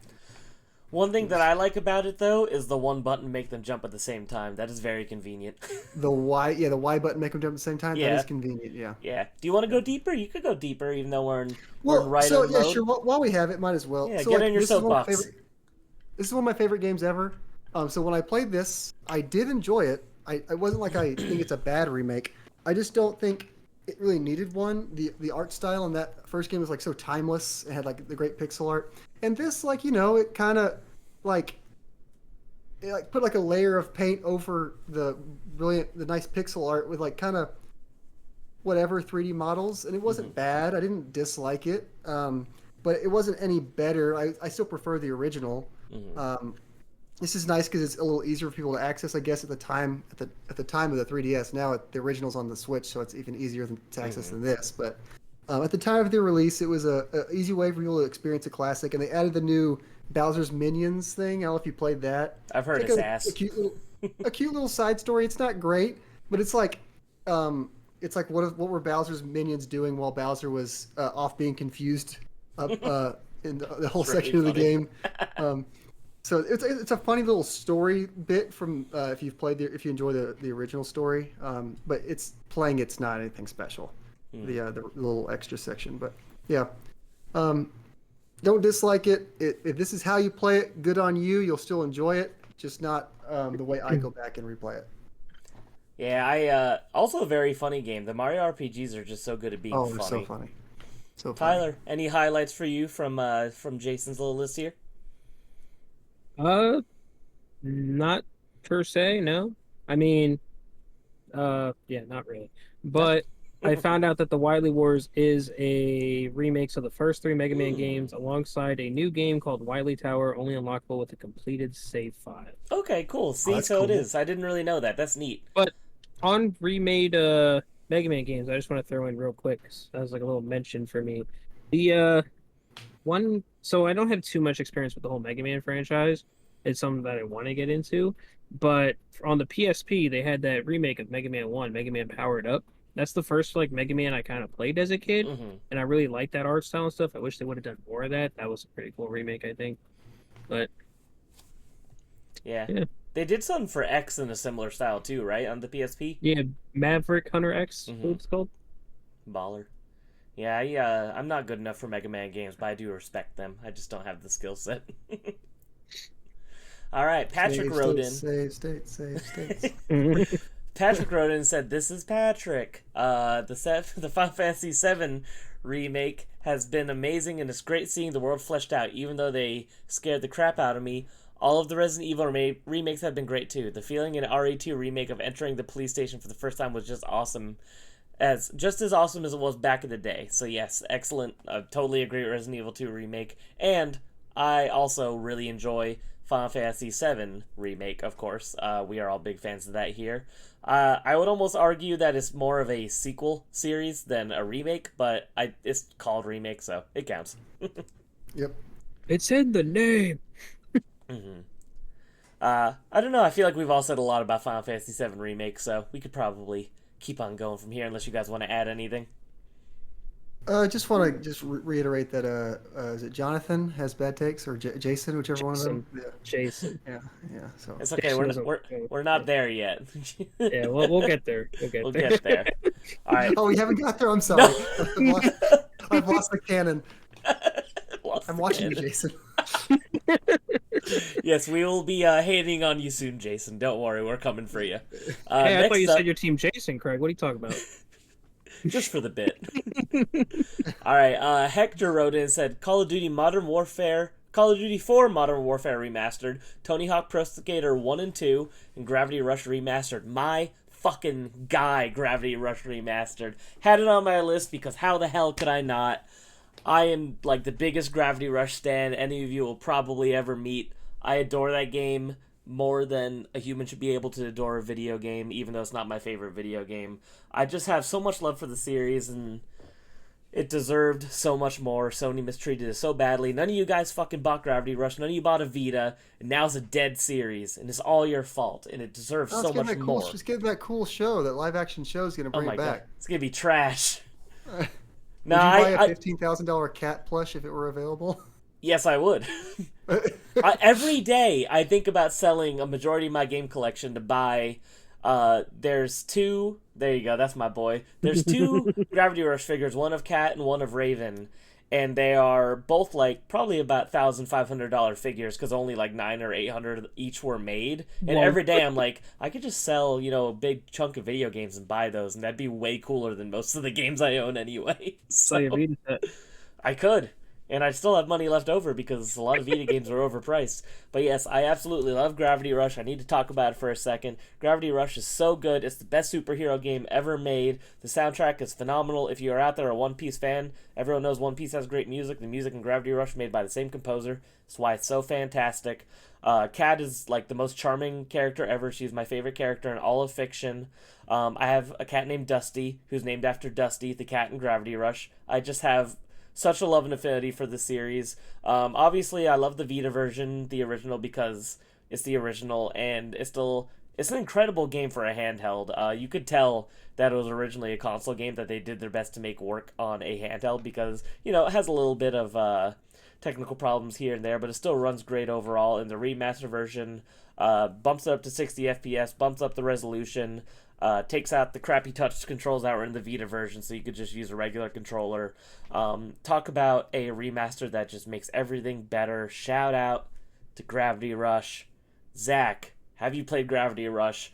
And do I have to fire you from the show or not? So, I have downloaded one of them to my PlayStation at one point, and I was going to play it, and then I didn't, and now it's not downloaded to my PlayStation. No! But I will. It has intrigued me. It's got my interest. I've heard the praise of it from several people, not just you. I've heard the gospel of Gravity Rush. I will play it, but I have not yet. IGN gave it a 7 out of 10, and I'll never forgive them. Tyler, how do you feel about Gravity Rush? So you can't fire me because I technically played it, but I never really played it because it was when the online servers for it was shutting down or something, and it's like there's some kind of like photo thing or something to get like extra content in the game that you're gonna miss. Mm-hmm. Was it in 2? Mm-hmm. All right, well, never mind. Didn't play 1. I thought it was Fired. 1. This is now a one-man show, everybody. Show cuts our feed. Just you talk about Gravity Rush for an hour. That was 1. All right, well. Welcome to Gravity Rush Generations Behind, where we talk only about Gravity Rush. Well, don't worry. When the Vita becomes retro, then we'll do a Gravity Rush episode. And it'll be our longest episode, I fucking guarantee you. Because I won't be able to shut up. Going back onto Hector's other picks, Call of Duty 4 Modern Warfare, I played that one. I really enjoyed that one. It was cool how, like, if you pre-ordered the game, you got it 30 days early. You got to play the campaign for that. You got to play the campaign for COD 4 30 days early, so I played through that, got the Platinum Trophy technically before the game even released. That's baller. So that was pretty cool. And I remember there was a glitch people found where you're able to get into a multiplayer lobby even though you didn't have the multiplayer. And then, like, on PlayStation, if you went to the Communities tab, you'd see people playing. You could just join on their game, and then you'd get to play the multiplayer early before the game even came out. How neat. So that was pretty cool. And then also the Tony Hawk Pro Skater 1 and 2. I was going to talk about that a little bit. Pro Skater 3 was, like, favorite of the Tony Hawk Pro Skaters. Really enjoyed that one. But it was really cool seeing Tony Hawk Pro Skater 1 and 2 come to light and have a fully, fleshed out from the ground up, being able to do things on a skateboard I know I'll never be able to do in real life is really cool.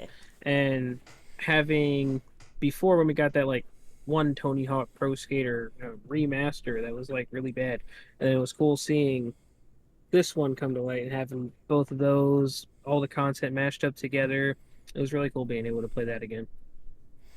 I Yeah, was really hoping, since it was rumored that there was gonna be like a, my bad, Pro Skater 3 story or DLC or something like that, but then never came to life yeah, because Activision only works on Call of Duty.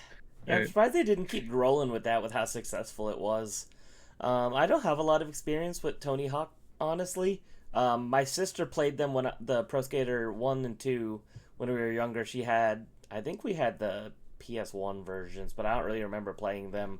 Most of my Tony Hawk experience is with American Wasteland. Absolutely love that game, especially because there's you could do BMX in it. And I was a BMX kid, believe it or not, growing up. I was one of those hooligans going to the skate parks with my bike and doing all that fun stuff. So I always thought that was really fun. And then Call of Duty, nothing against it, but I only ever played Black Ops 1 and 2 back in the day, so not much Black experience. Ops 2 is the best one personally. anyway, so it doesn't matter. That's fair. Any comments on those, Zach? I have also not been super big into Tony Hawk. Just haven't. Modern Warfare 1 is a game I've played, but I've not played a whole lot of. I was a Modern Warfare 2 guy myself. So yeah, but I need to play Tony Hawk. I think that's my takeaway from this. I need to play Tony Hawk 1+2. Yeah, me too. Because I have the remasters. They're in the shrink wrap still, but I own it. It was upsetting when they did the Modern Warfare 2 like campaign remastered, but nothing with the multiplayer or anything. That was kinda dumb. That's a bummer. Yeah. All right. Still played through it and platinumed it, but man. Next up, Jonathan wrote in. He said, "Hello, my name is Jonathan. My favorite remaster is Burnout Paradise. I love the series and hope one day they make another game soon. I don't have any experience with Paradise. I played 1, 2, and 3 back in the day 3 is so good. between PS2 and original Xbox. But I have not played Burnout Paradise. Have you guys?" Yep. Yeah. I played Paradise on a PS3, and if you go look at my trophies for that game, I was trying to platinum it, but there's a trophy that requires you and 9 other people online to go to a specific spot on the map together at one time. Baseball stadium. Oh, hell no. The baseball stadium, and I could never get anyone to do it because I didn't have. It wasn't like the same social media era we're in now. I was having to go on like forums and like hope that somebody recently was like, "Oh, meet me here." You know, I never got it. Never got the trophy, so I never got the platinum. But that's a really fun game, though. I remember on the remaster, me and Jonathan got it the day it came out, and that was like one of the first trophies we got. We found a full lobby, and we went there. We're like, "Yeah, everybody come here! Everybody come here!" I'm sure everyone's hanging out there just for fun, but and then yeah. they all started coming, and we got the trophy. We're like, "All right, cool, thanks." I remember in the original, the original was funny when like you were able to have your like mugshot, and you could take it with your own camera, like if you had a PS3 camera or like a PS2 awesome. iToy. And whenever you take somebody out, like your face would pop on the screen, like, "Oh, you've been taken out." And me and Jonathan would always have our face pop up, like, "Oh." That's awesome. How funny. Those are great. I love They need that. a remaster 3. Burnout 3 was the best. But All right. Next up, last write-in for good remakes and remasters. This is from This is Brendan. Pokemon Soul Silver is the goated remaster/remake. Backup answer is Link's Awakening, even though I have never played the OG game. So, we already mentioned those games a little bit, but yeah, good choices, of course. Do either of you guys have any more good remakes and remasters you'd like to bring up? I have one more I'd like to go over. Yeah, of course. So, kind of like how I mentioned it when we talked about Bird Dog, Soul Silver, and Heart Gold. Me personally, like Zach said, I am a Gen 3 stan. And when they announced Omega Ruby and Alpha Sapphire, it was over. My life was complete. Mega Zach, I was, Swampert, let's go. Dude, Megas are the best thing Pokemon added. That was like a special thing. Like, Z Definitely. moves, okay, whatever. More like Mega mid-moves. Evolutions, top tier. Yeah, mid moves. I'm gonna start calling it that from now on. Zach, I was a little upset when you said that Gen 3, the remakes were a little lower on your tier, but it's fine. Fine. No, I mean, I still love them. I just think that if I were to critically rate them, I think the Gen 2 remakes are a better remake. I don't know, maybe not. I've heard a Gen 3. lot of They're both Pokemon great. fans. Convince me. I was gonna say I've heard a lot of Pokemon fans kind of dog on Alpha Sapphire and Omega Ruby. So Yeah, it was a lot mixed, but I feel like for me it was mainly like, yeah, but too much water. But I don't know. Just for me personally, having the megas, having the extra megas there, the first time you can actually legally get a Deoxys outside of an event was pretty cool. Since the That only is time neat, you were able yeah. to get it was back then, and now it's like they had the whole extra Delta episode and thing. Yeah, they made it That really was really cool cool. too. They made like a Yeah, really cool moment. yeah. We don't get that much anymore. Now it's just like, oh, here's the final, like no like epilogue type thing, end game type content. Hmm. And I just love Gen 3. There's not much I can say about it. It's great. Story, the I was Pokemon mad. designs, everything. Shout out to I was mad that Auras, it as didn't they get. call it.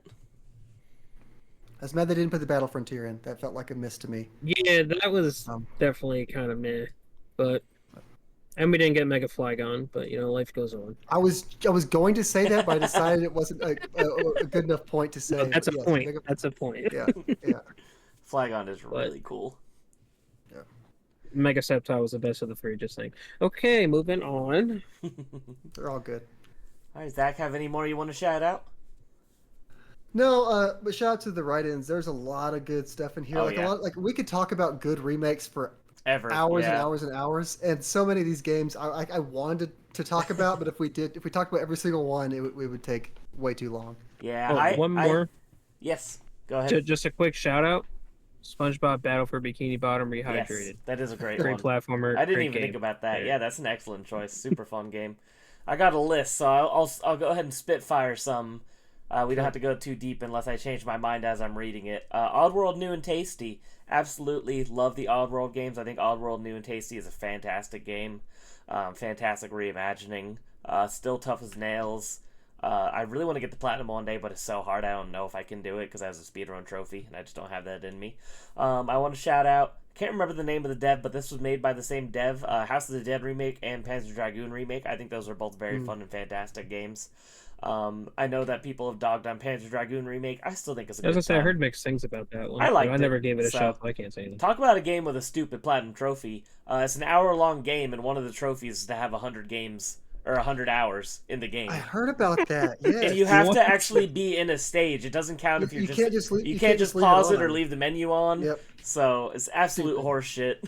I want the Oh, platinum, but I'm like, that's man. so annoying, so no thank you. Have to shout out Ocarina of Time 3D. We already talked about Ocarina of Time a lot, obviously, so no need to go into depth there. I wanted to bring up Wind Waker and Twilight Princess HD on the Wii U. Those are both fantastic. Especially the use of the gamepad for those games, being able to just, go swap between items and everything being a little bit prettier, and then, having the map on the Wii U gamepad. So many fantastic things. Absolutely think those remakes are fantastic. Wish they were on the Switch. Probably never going to happen. Maybe Switch 2, crossing our fingers. I think we all are. And a game that didn't need a remake for any other reason than it was fucking ugly, and that's Xenoblade Chronicles. I'm so happy that they remade that game because it is like the ugliest game of all time, and it's so good. I never finished it, so I really need to go back and finish it. I want to finish. I'm gonna play the. You know what?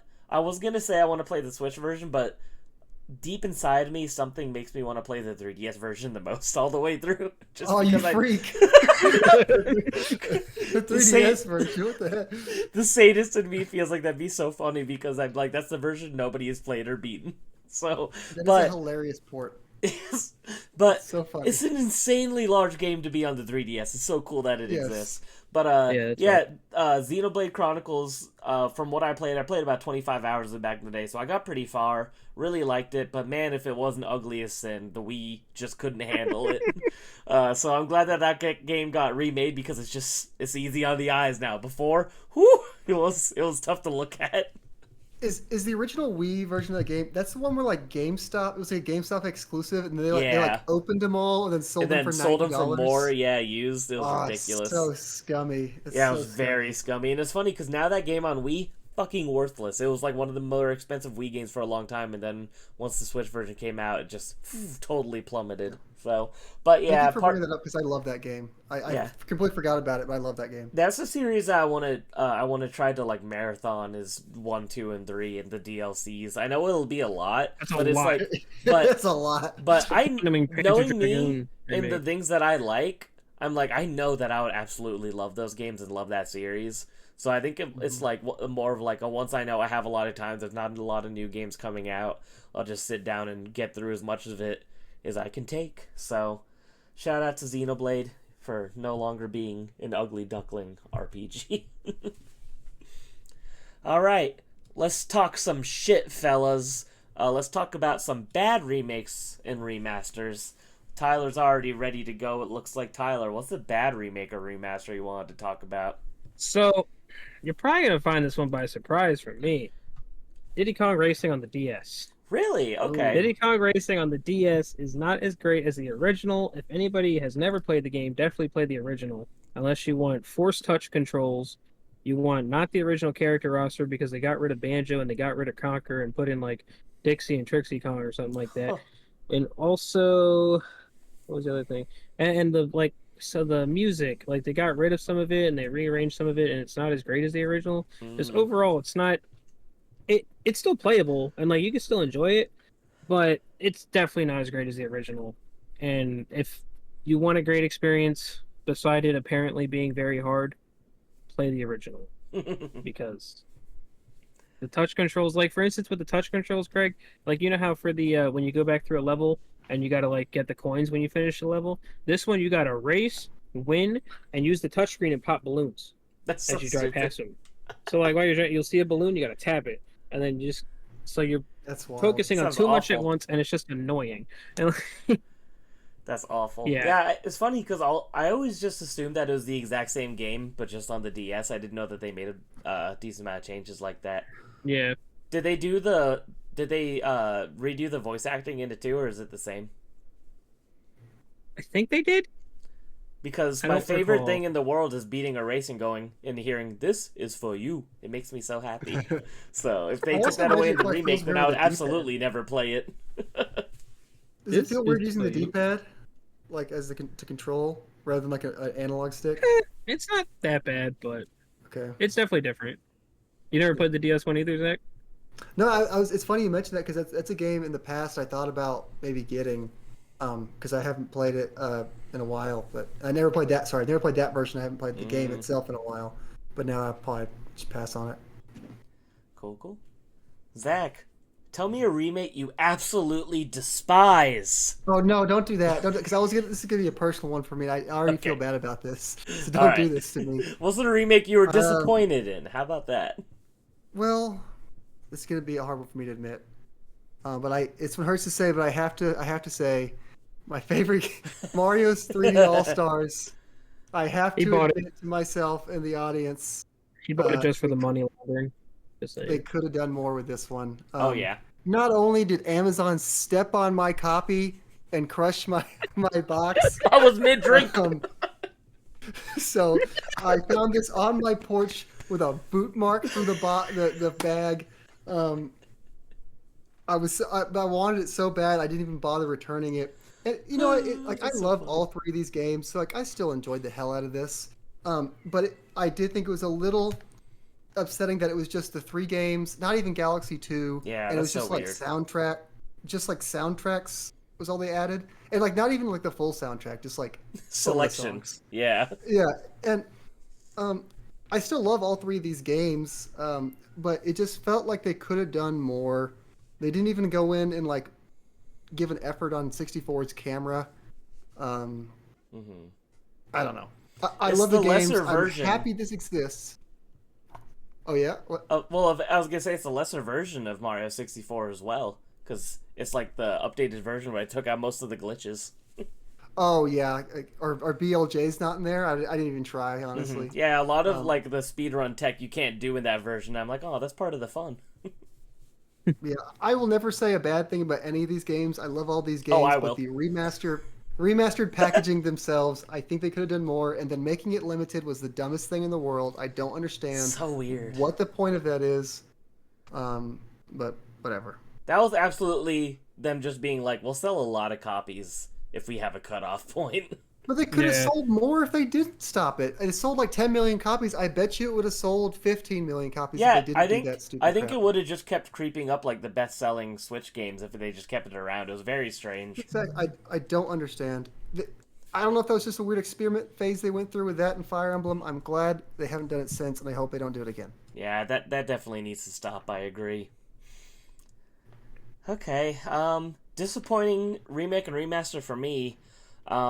This is tough, but I feel like I have to mention it because I've mentioned it slightly before, and that's Majora's Mask 3D, on the 3DS, of course. Majora's Mask, such a phenomenal game. I ranked it as my favorite N64 game on our last episode, and the 3DS version is still great, but it's unfortunately, I think, lesser to its original because they made changes on it that I definitely don't agree with. And I think a lot of these changes come from Aonuma being, for some reason, very unhappy with the original Majora's Mask. He's always been open about how he's not that big of a fan of it. And it's strange because I'm like, in a way, I'm like, this is a game that like made your career. Like, I'm surprised you're so like insecure about it. But maybe it's just because it was like his first really, really big game that he was like kind of the head of. And they just did a lot of weird things, like a lot of the game, like I've mentioned before, lighting and tone, totally different. A big part of Majora's Mask is kind of like how like dark and gloomy it feels, and I feel like a lot of that's lost in the remake. And the biggest complaint, I'm sure a lot of people, I know a lot of other people have mentioned it, is they changed all the boss battles, and all the boss battles are much less fun now. They gave every boss just a big gaping eye to hit, and a different way to expose the eyeball, and this is just so lame, especially since they did it for every single boss. It's just such a weird choice. And, still a great game, so I'm not going to say this is a bad remake, but I just think it's disappointing because I feel like when a game is remade, it shouldn't replace the original, but it should be on par to where it's like, yeah, you could play this, have the same experience as the original game. I feel like when you're playing Majora's Mask 3D, you're not having the exact same experience that you were as you were playing the game on the N64, if that makes sense. But yeah, I had to mention that. It's still a great game, still worth playing, but I think if you're, if you have the availability to play N64 and 3DS version, I think the N64 version is the better version to play. I think it's just a overall more fun and interesting experience. Nice. Yeah. I know neither of you guys have played it, so. I've played the first two dungeons of the original. I need to have finish you? it. Okay. So you played a little bit. Yeah, I was then. enjoying it. I just haven't finished it. But. Mm-hmm. All right. We have quite a few write-ins from the audience as well for not great or disappointing remakes and remasters. Shall we get into some of those? Or do you guys have any more you want to mention? I have two that I could quickly go over. Sure. I was going to say, it was actually very hard for me to come up with any remakes or remasters I didn't think were good. So, Majora's Mask is the only one I have written down. Like, one I could say is it wasn't terrible, but it was just different with how it played. And that's Ape Escape on the Loose on the PSP. Oh, because yeah. I feel like without having the DualShock controller with the dual how does that analogs even and stuff, work? like I think you just had to like look a direction and then press L or R to like focus that way and something. But like the whole thing with Ape Escape, it was like meant for the DualShock controller, being able to look fully around. So Zach, when we get to that point, make sure you play the PS1 version. Don't play the PSP version. I'll play on the premium. Yeah, I'll play PS1 on through PS Premium. That would be good. And then also like the weapon selections, you didn't have like the L2 or R2, so then you couldn't have as much, and you said it's more tedious going in the menu and out of the menu. That's all I really had to say for that one, so it kind of made it not as good.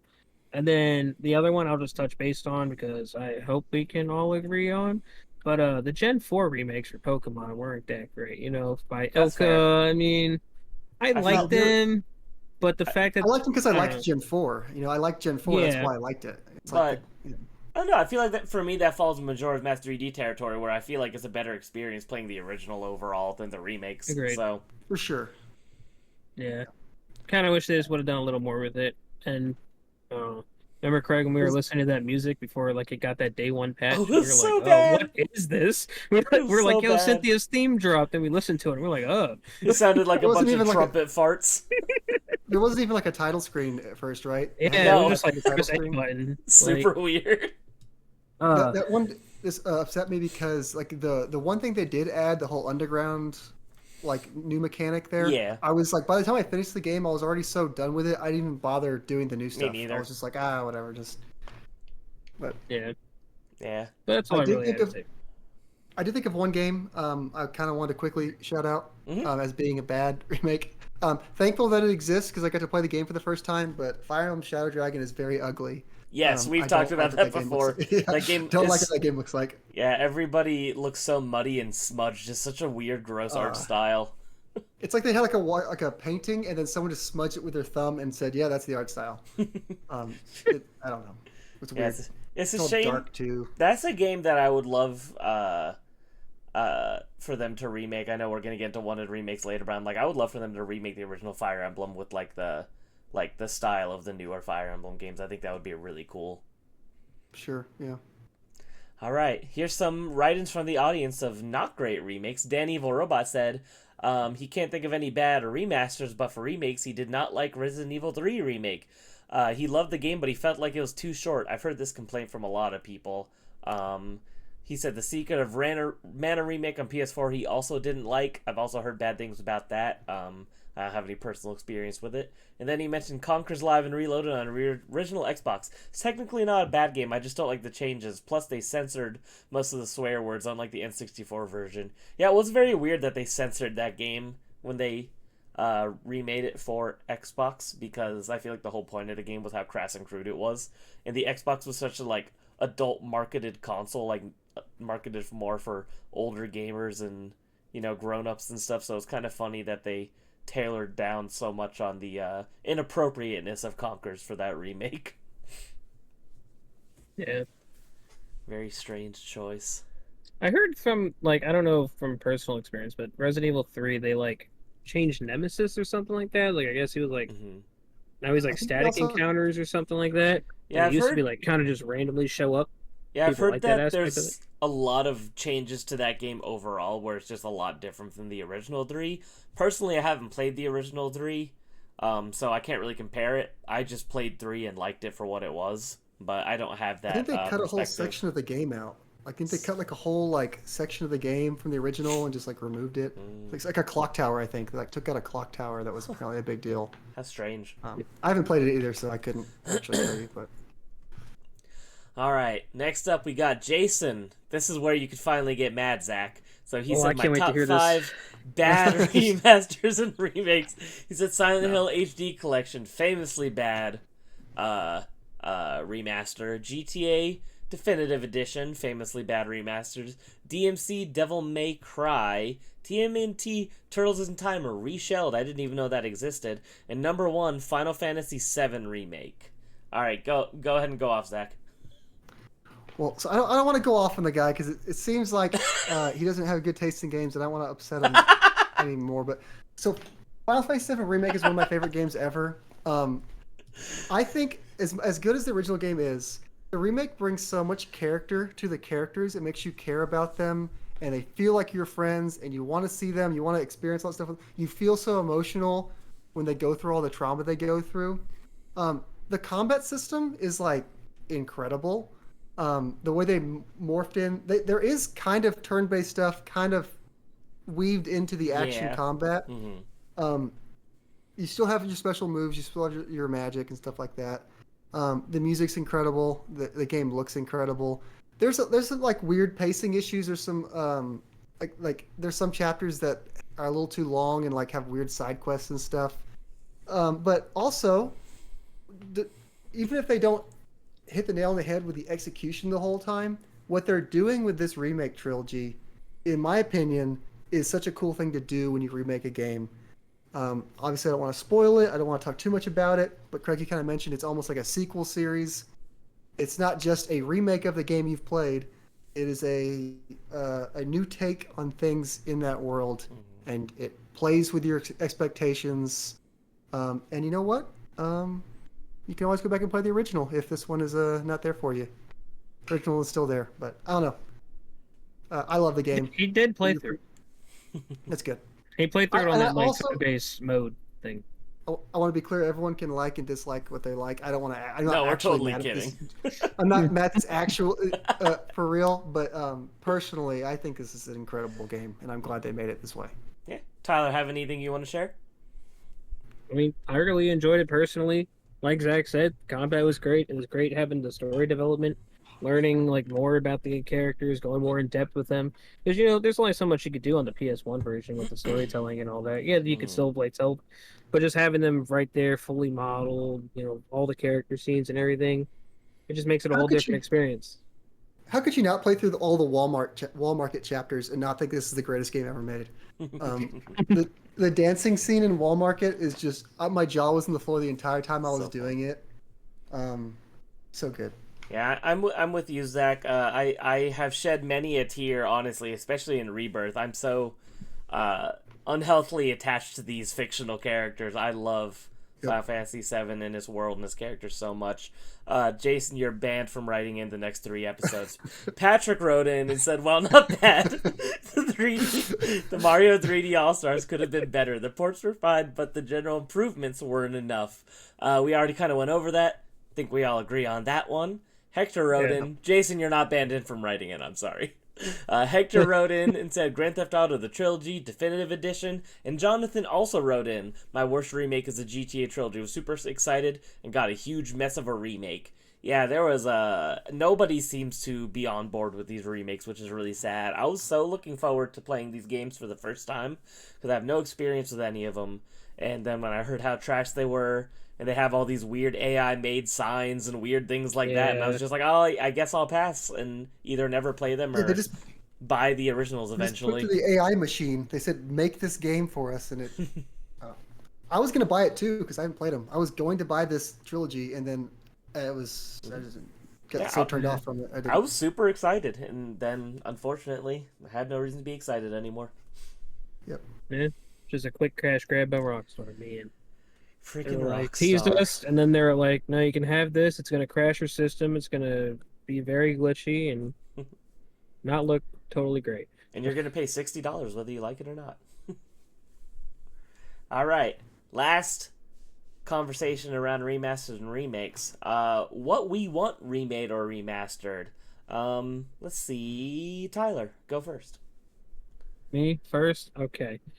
So, what I would like to see remastered is a game that is better than Mario 64. Undoubtedly, it is known. Sonic Adventure. Sonic Adventure 1 and 2, honestly. But kind of going back to speaking about bad remasters, don't do it like the other ones. I mean, Sonic Cross Shadow, we don't know yet, but Sonic Colors, where all the cutscenes were still kind of crappy, but the gameplay was nice. Like, to be fair, fully Sonic Colors redo always it. sucked, but yeah, I mean, like, we talked about Sonic Adventure. We had a whole episode about it. I love it. It's a great game. Yeah, I feel like kind of how you talked about, Craig, once, how it might lose some of its charm, being like more modernized, but man, I would love to see it remade. Just make it like that, but remastered. Just make the graphics better. And is that all you want? Just pretty it up? Yeah, I feel like it would be worth it. And I'm sure it would sell tons. Oh yeah, you could even buy 3 of them. Do that, revamp. Well, not even revamp, but like make the Chow Garden, Yeah, add on the Chow Garden. Add more stuff to that. Yeah, I was gonna say, bring over all the great parts of Sonic Adventure 2 Chow Garden to Sonic Adventure 1. Just have the ultimate Chow Garden. Dude, just one big dude. It'll be solid. And I feel like they're teasing us, and it's like, oh, you pre-order this Sonic remake, you get the Sonic Adventure skin. Like, just give it to us. Yeah, but they're also giving us a Sonic Jam skin, so... Yeah. Like, to be cynical and think about it for their perspective, think of the money they could get on microtransactions in a Chow Garden. Oh, 100%. Just like, oh, you want this Chow egg? 99 cents. Dude, I'm telling you, if there was a Chow Garden mobile game, I'd be homeless. I would not be able to stop myself. Like, 100%. Maybe we're getting there with Sega doing all these old things like the Crazy Taxi and the Golden Axe. Well, they're kind of like new games, but I don't know. It seems like maybe. That Shadow trailer they released either today or yesterday, where the first thing they show is the last Sonic Adventure final 2 level. Yeah, final whatever with Shadow, and like that level, it's like, oh, come on. Like they know, and they don't want to do it. That's the weird thing about Sega is they know the love for these games are so intense from the fans, and they just totally ignored it. They're just waiting for the moment where they're like, well, I guess we got to push the button.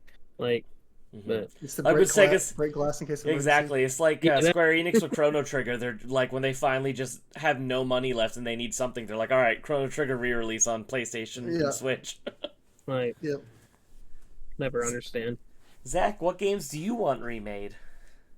Well, I was gonna say Sonic Adventure 1 and 2, Really? Okay. but a game even better than Sonic Adventure 1 and 2. Maybe not Sonic Adventure 2, but Sonic Adventure 1 is Mario 64. I was thinking about this. I love Mario 64 like because of its looks. It I got like remade on the the Switch. Don't know what you're talking Yeah. sure. But after thinking about 3D All Stars, I was like, how fun would a 64 remake if it just like looked and like played as smoothly as Odyssey? That'd be so fun. I'd be all down for that. Nintendo would charge $70 for it. You're like, I'd pay 80. I'd probably give it to them. I mean, like, You definitely yeah. would. You're not fooling anybody. I know. I say probably. I'm wearing a freaking Mario shirt right now. Like, but yeah, a Mario 64 HD, whatever the hell they want to call it. You know what? Throw in the stars from 64. Sorry, DS from DS. Yeah, Because that game was technically remade once, but like that was like a D-pad game. It was once analog. It doesn't quite feel the same. It's still fun. I still like it. But if they made the full version with all those stars and all those characters looking like Mario Odyssey on the Switch, I'd be down. that'd be really cool. Yeah, I like that idea. I don't have too many games I want remade. I will say I have a heavy number one choice though of games I want remade, and that is Panzer Dragoon Saga. Panzer Dragoon Saga is one of the greatest and also one of the most inaccessible games of all time.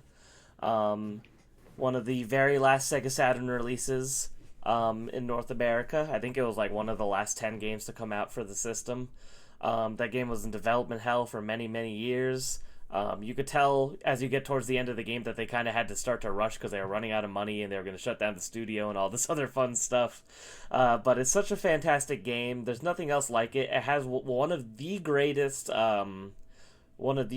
combat systems in any game I've ever played. The story is super wild and crazy and unique. The world is so interesting. They have a lot of really cool world building. That was led up to the game with the first two Panzer Dragoon games that are on rail shooters, kind of like a Star Fox. So it was cool that they took a JRPG direction with it.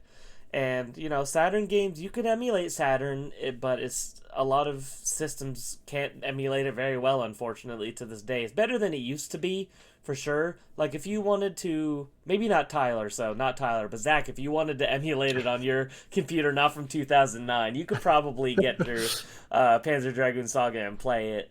I do it on my Steam Deck. What are you talking about? There you go.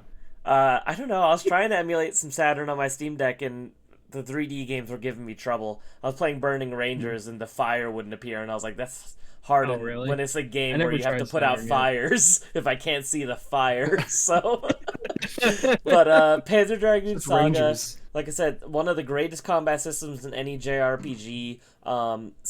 Amazingly paced game, amazing soundtrack, super super epic boss battles, and the only way that we'll ever get the game is if it does get remade because the source code is lost. So even if they found a way to port Saturn games easily to modern systems, that game wouldn't be one of them because there's no source code for them to port with. So have to give a big shout out to Panzer Dragoon Saga, one of my all-time favorite games, like top 5 for sure.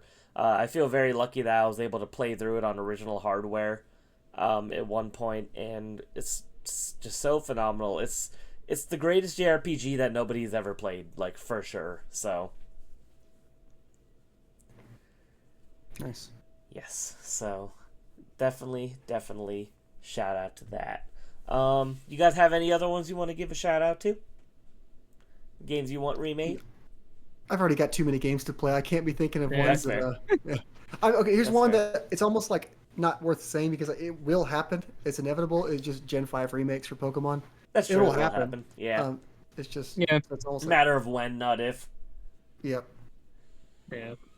Also, one thing, this isn't a game I want to be remade. I just can't believe I forgot to mention this for like great remakes and remasters, and I want to give it a little spotlight because it's on my shirt, Klonoa. I don't know how I forgot about it and what Oh, yeah. I was thinking, but like the Fantasy Reverie series or whatever they called it, dude, Mhm. phenomenal. And I was so glad when they finally got revealed and finally came out. Such great platformers. Play them. They're great. Yes, they were. Hopefully we get a new Klonoa game someday. That would be nice. Yeah. Klonoa is phenomenal. Player, I don't even know her. And That was really bad. And his stop recording it. I don't know. the Alright, episode that's our short. episode. Cut to black. One other one I wanted to mention, technically 2 games, is so heavily rumored, probably true, that we're going to get remakes of all the Persona games at some point, so I wanted to say Persona 1 and 2. There's nothing wrong with the old games. It would just be really cool to see those games relived in like 3D. So what are you doing? Will he be in the game again? What?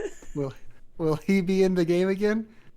Hitler? Real world, yeah, Hitler. Will he be in the remake? I hope so. I was like, Wearing what? his cool sunglasses. I can't believe that was one of the great. When I found an actual Hitler. He's not 2. actual Hitler, right? He just looks like Hitler. Or No, is I'm he pretty actual sure it is Hitler. Okay, yeah. I'm sure they'll find a way to. They'll probably distance themselves from that decision when they remake it. But They didn't do it when they remade it for PSP, so. Oh, okay. Well, maybe I stand corrected. We'll see. Exactly. So Atlas, you know what? They stand on their political beliefs. Whatever that means. So yeah, I think it would be really cool to see those games remade in like true 3D. Even though I haven't finished Persona 1, I do know the story very intimately just from watching YouTube videos over the years, so I kind of spoiled it for myself at one point because I didn't know if I was ever going to play it. And it has a really cool story, so it would be really cool to see those games relived. The thing in my mind I can't decide is I'm like, would it be cool for them to add, like the social links and the more modern elements? But part of me feels like they shouldn't. Part of me is like, part of what makes 1 and 2 special is that they're very different from 3, 4, and 5. So I think it would be better for them to just remake the games from a visual perspective, make them into like 3D games that you could... Like, Persona 1 is like a first-person dungeon crawler, and nothing against those kind of games, but those are kind of tough for me to get through. I've been slowly playing through Soul Hackers for like a year now because something about first-person dungeon crawlers it's hard for me to keep my attention when I play them. So I like to be able to play through these games and with kind of just the modern visual flair of modern Persona, but keep the unique gameplay mechanics and story of those games the way that they were. So yeah. And we also have some write-ins, of course, talking about remakes that people want made. So I'll go ahead and share some of those now. Dan Evil Robot, the games that need to be remade, ? Probably that's never going to happen. The Army Men games, God Hand, Star Fox Zero, Burnout 3 Takedown, and Mad World. Star Fox Zero definitely sticks out to me here. But you know what? I see it because really it's just kind of another reimagining of Star Fox 64 with shitty-ass controls. So if you could remake it with controls that don't suck butt, not a bad choice. Yeah. Great. I've heard a lot of things about the Army Men games over the years. I know there's quite a lot of them. Have you guys ever played any of the Army Men games? Not. I have. Is it okay? This is a dumb question. I'm sorry. I have a game on my PlayStation 1 where it is just like Green Army Men. I'm assuming that's this. Yeah, there's literally just a series called Army Men subtitle, and there's tons of them. I remember There's Game nothing. Boy I remember Advance. nothing about it. I just know I have a Green Army Men game for my PS1 that I played like when I was very, very young. Yeah, there's guess it's PS1, this. Game Boy Advance, GameCube, PS2, tons and tons of them. Okay. So, N64. So that probably is that. And then Burnout 3 would be really cool, of course. We all talked about how we like Mentioned that Burnout earlier. before. Mad World is a cool choice as well. I feel like that's a very underrated, very unique Wii game. I remember I really wanted that game as a kid growing up because I thought it looked really cool. Just the cool black and white kind of like newspapery, comic booky art style. Very neat. And then, yeah, God Hand is a game I've always been interested in as well. So I know that game is famously reviewed terribly, but people really, really like it. So next up, we have Bird Dog Gaming. He said nothing. We want new games. Grow up. You don't even play new games. I was gonna say that. He's always like, "Well, you got FOMO. You got FOMO." Like, bro, you don't even play new games. he streamed that crappy GameCube Spider-Man game because he doesn't want to buy a PS5 and play Spider-Man 2. You never will. I remember Sorry, when Ben Chris. would always be after. I'm like, just buy a PS5. Just buy a PS5 With the money from that he got. from the Chibi Robo or whatever. Yeah, I know. you spend it. You could use that on a PS. Instead, you got Chibi Robo, like one of the most mid GameCube games. It's all right. Soon we'll probably be playing the Spider-Man 2 DLC, and then Christian will be like that Squidward meme Yep. up in his house, watching us going around playing it. Here we go. Love you, Christian. We love you.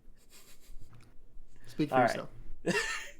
Jason wrote in. He said, "My top 5 games that need to be remade. Number 5, Super Mario Land 2, 6 golden coins. Number 4, Breath of Fire. Number 3, Legend of Zelda NES. Number 2, Final Fantasy 9. Number 1, Mega Man 1, Mega Man 2, Mega Man 3, Mega Man 4, Mega Man 5, Mega Man 6. You may ask, wait, the first 3 Mega Man games were already remade. It was your number 1 on the top remakes or remastered. But I say that was 20 years ago, and you may also say you can't have 6 games as your number 1, but you could never have enough of the Blue Bomber. Respect."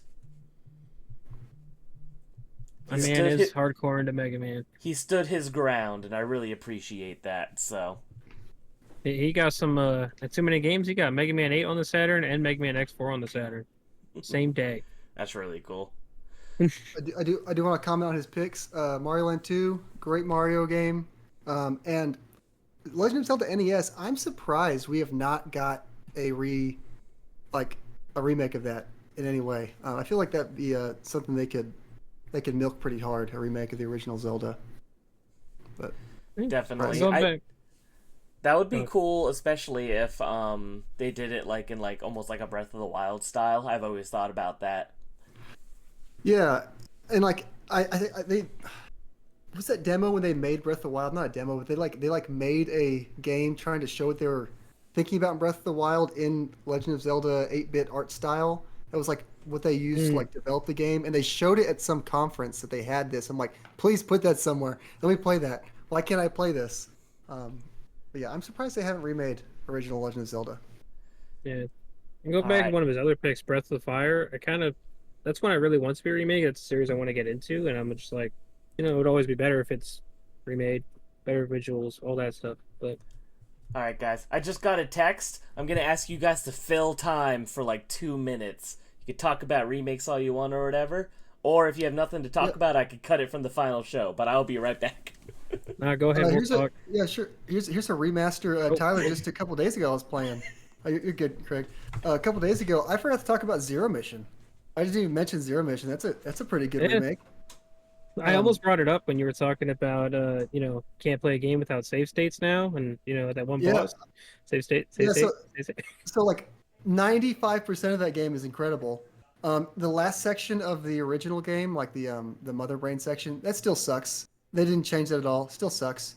But I liked that they added the bonus section, the Zero Mission part of the game, until the last boss, which I thought was a little too brutal. And then the whole fact that it sent me back 20 minutes, 30 minutes when I died, unacceptable. I'm rewinding the hell out of that. I'm not going to go back 20 minutes to refight that boss. I actually didn't know that part was in the game until you did it. Because when you beat Mother Brain, whatever, I was just like, oh, he did it, Milk Bomb, let's do it. And then you're like, but many don't know that there's more to the game. I was like, huh?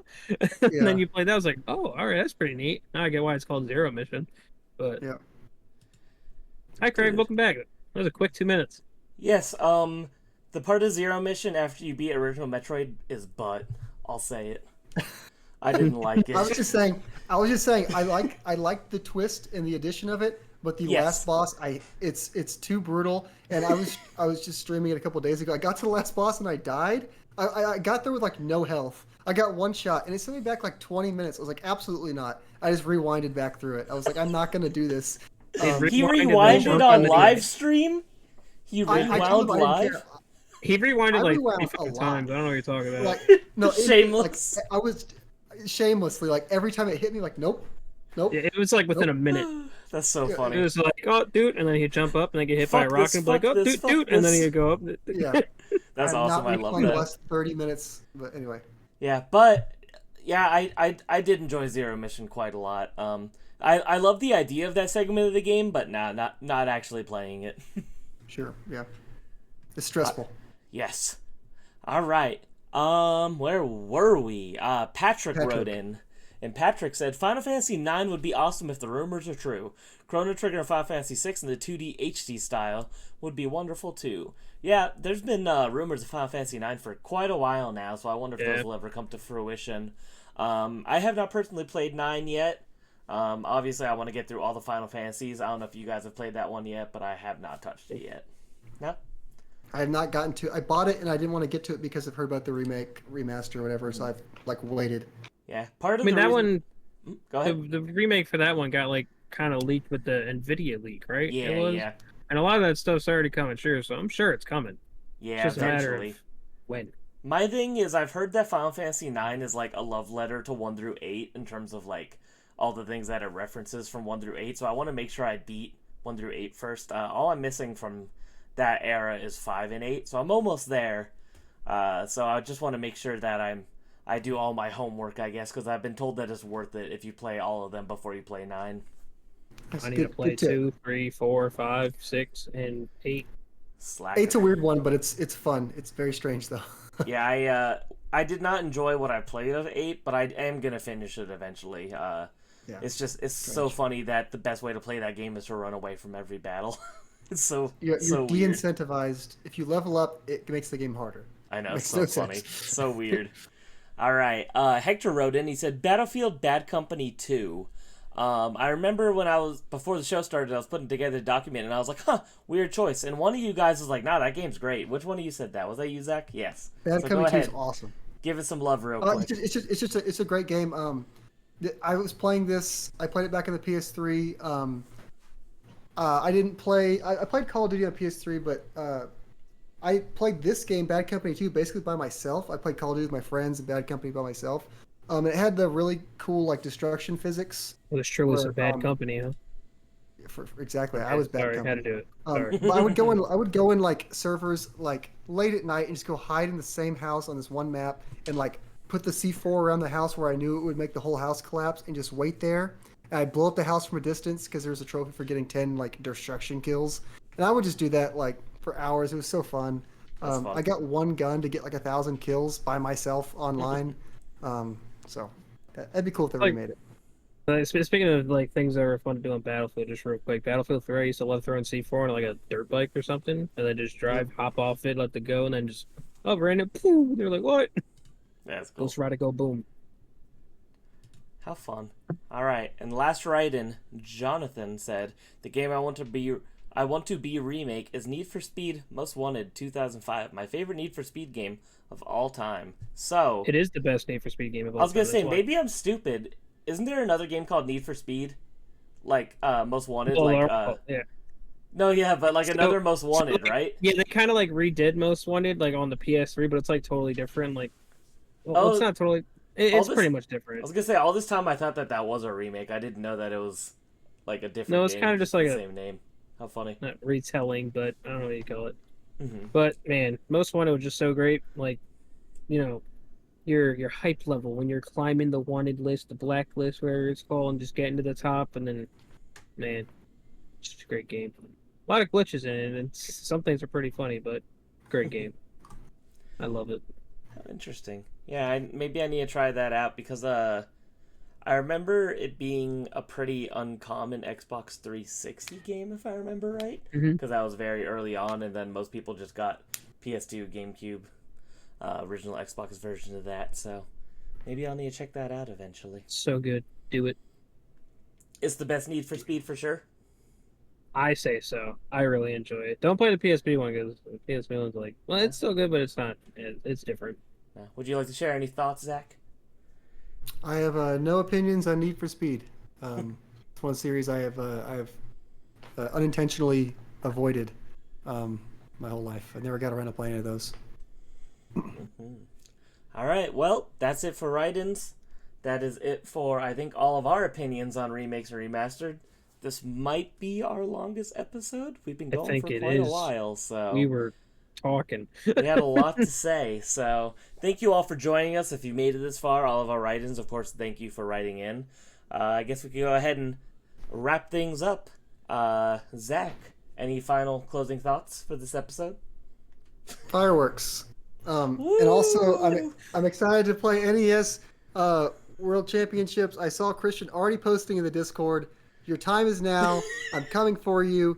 And that was the last time you'll have a faster time than me because I'm about to start playing. So There we go. anyway, Tyler, any closing thoughts for this episode?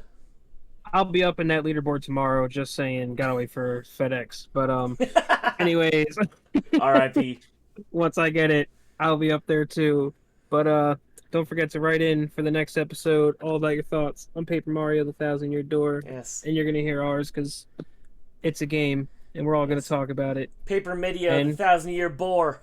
No, But it's not it was that great bad. talking, like spoilers, no always. spoilers. No I spoilers. feel like this topic was a really fun one. Yes, it and was a lot of always fun. fun to just I chat. had a lot of fun. A lot of fun today. Yeah, And thank let you us all kn- for writing in because there was a lot of write-ins. It was really cool going through. Yes, it was nice hearing from you all. Yes, next episode will be Paper Mario 1,000-Year Door. We would love it if you all played along with us. You've had 6 weeks, so hopefully if you planned on it, you're not as far behind as we are. I bet if anyone at home is playing along, they're probably further into the game than us, so because we're all Yeah. kind of slacking.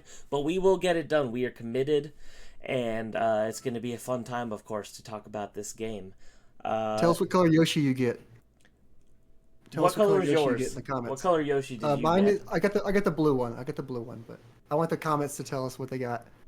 Yes, I think I got I got the pink one. Is there a pink one or a red one? One of the two. Yeah, there's a pink. Yeah, So yeah. that's based on the time that you get to it, right? Yeah. It's very interesting. It cycles. It like loops through a counter of minutes. So weird. Such a fun little mechanic. I like that they did that. Thought it was weird that you could name him. So didn't know there's a Mario character with no canon name. Very interesting. Mine's named Batman. Batman. Batman. Anyway, that's for 2 weeks from now. Yes. I'm Batman. Yes. So go ahead, please subscribe if you like the show. Leave a like, leave a comment. Helps out a lot. Share it with your friends, share it with your coworkers, share it with your grandma. I'm sure she'd love to hear everything we have to say about remakes and remasters. Make sure you go and subscribe to Mr. Zach Daily Beatings channel. Is going to be in the end card and also in the description down below. Tyler is going to be starting a channel soon, so as soon as that happens, we're going to go ahead and add his links. He bought a camera to record, so he's committed. Coming. Are we allowed to know Got what the some first ideas. episode is going to be, or do you want to keep it a surprise? I'm still undecided on what the first one's gonna be. So I decided I'm excited. I cannot go another year without uploading a video if Tyler's starting a channel, so I really need to get off my ass and make a normal video. So it's gonna I'm happen gonna soon. start uploading probably. once a week so we can get Craig's game room to start uploading more than generations behind. We Yeah, want more that than push video. more than generations Like, behind the and once a video. year. I had a. Yeah. I think it's so awesome that I had a 3-year gap where I didn't upload anything and I just forgot.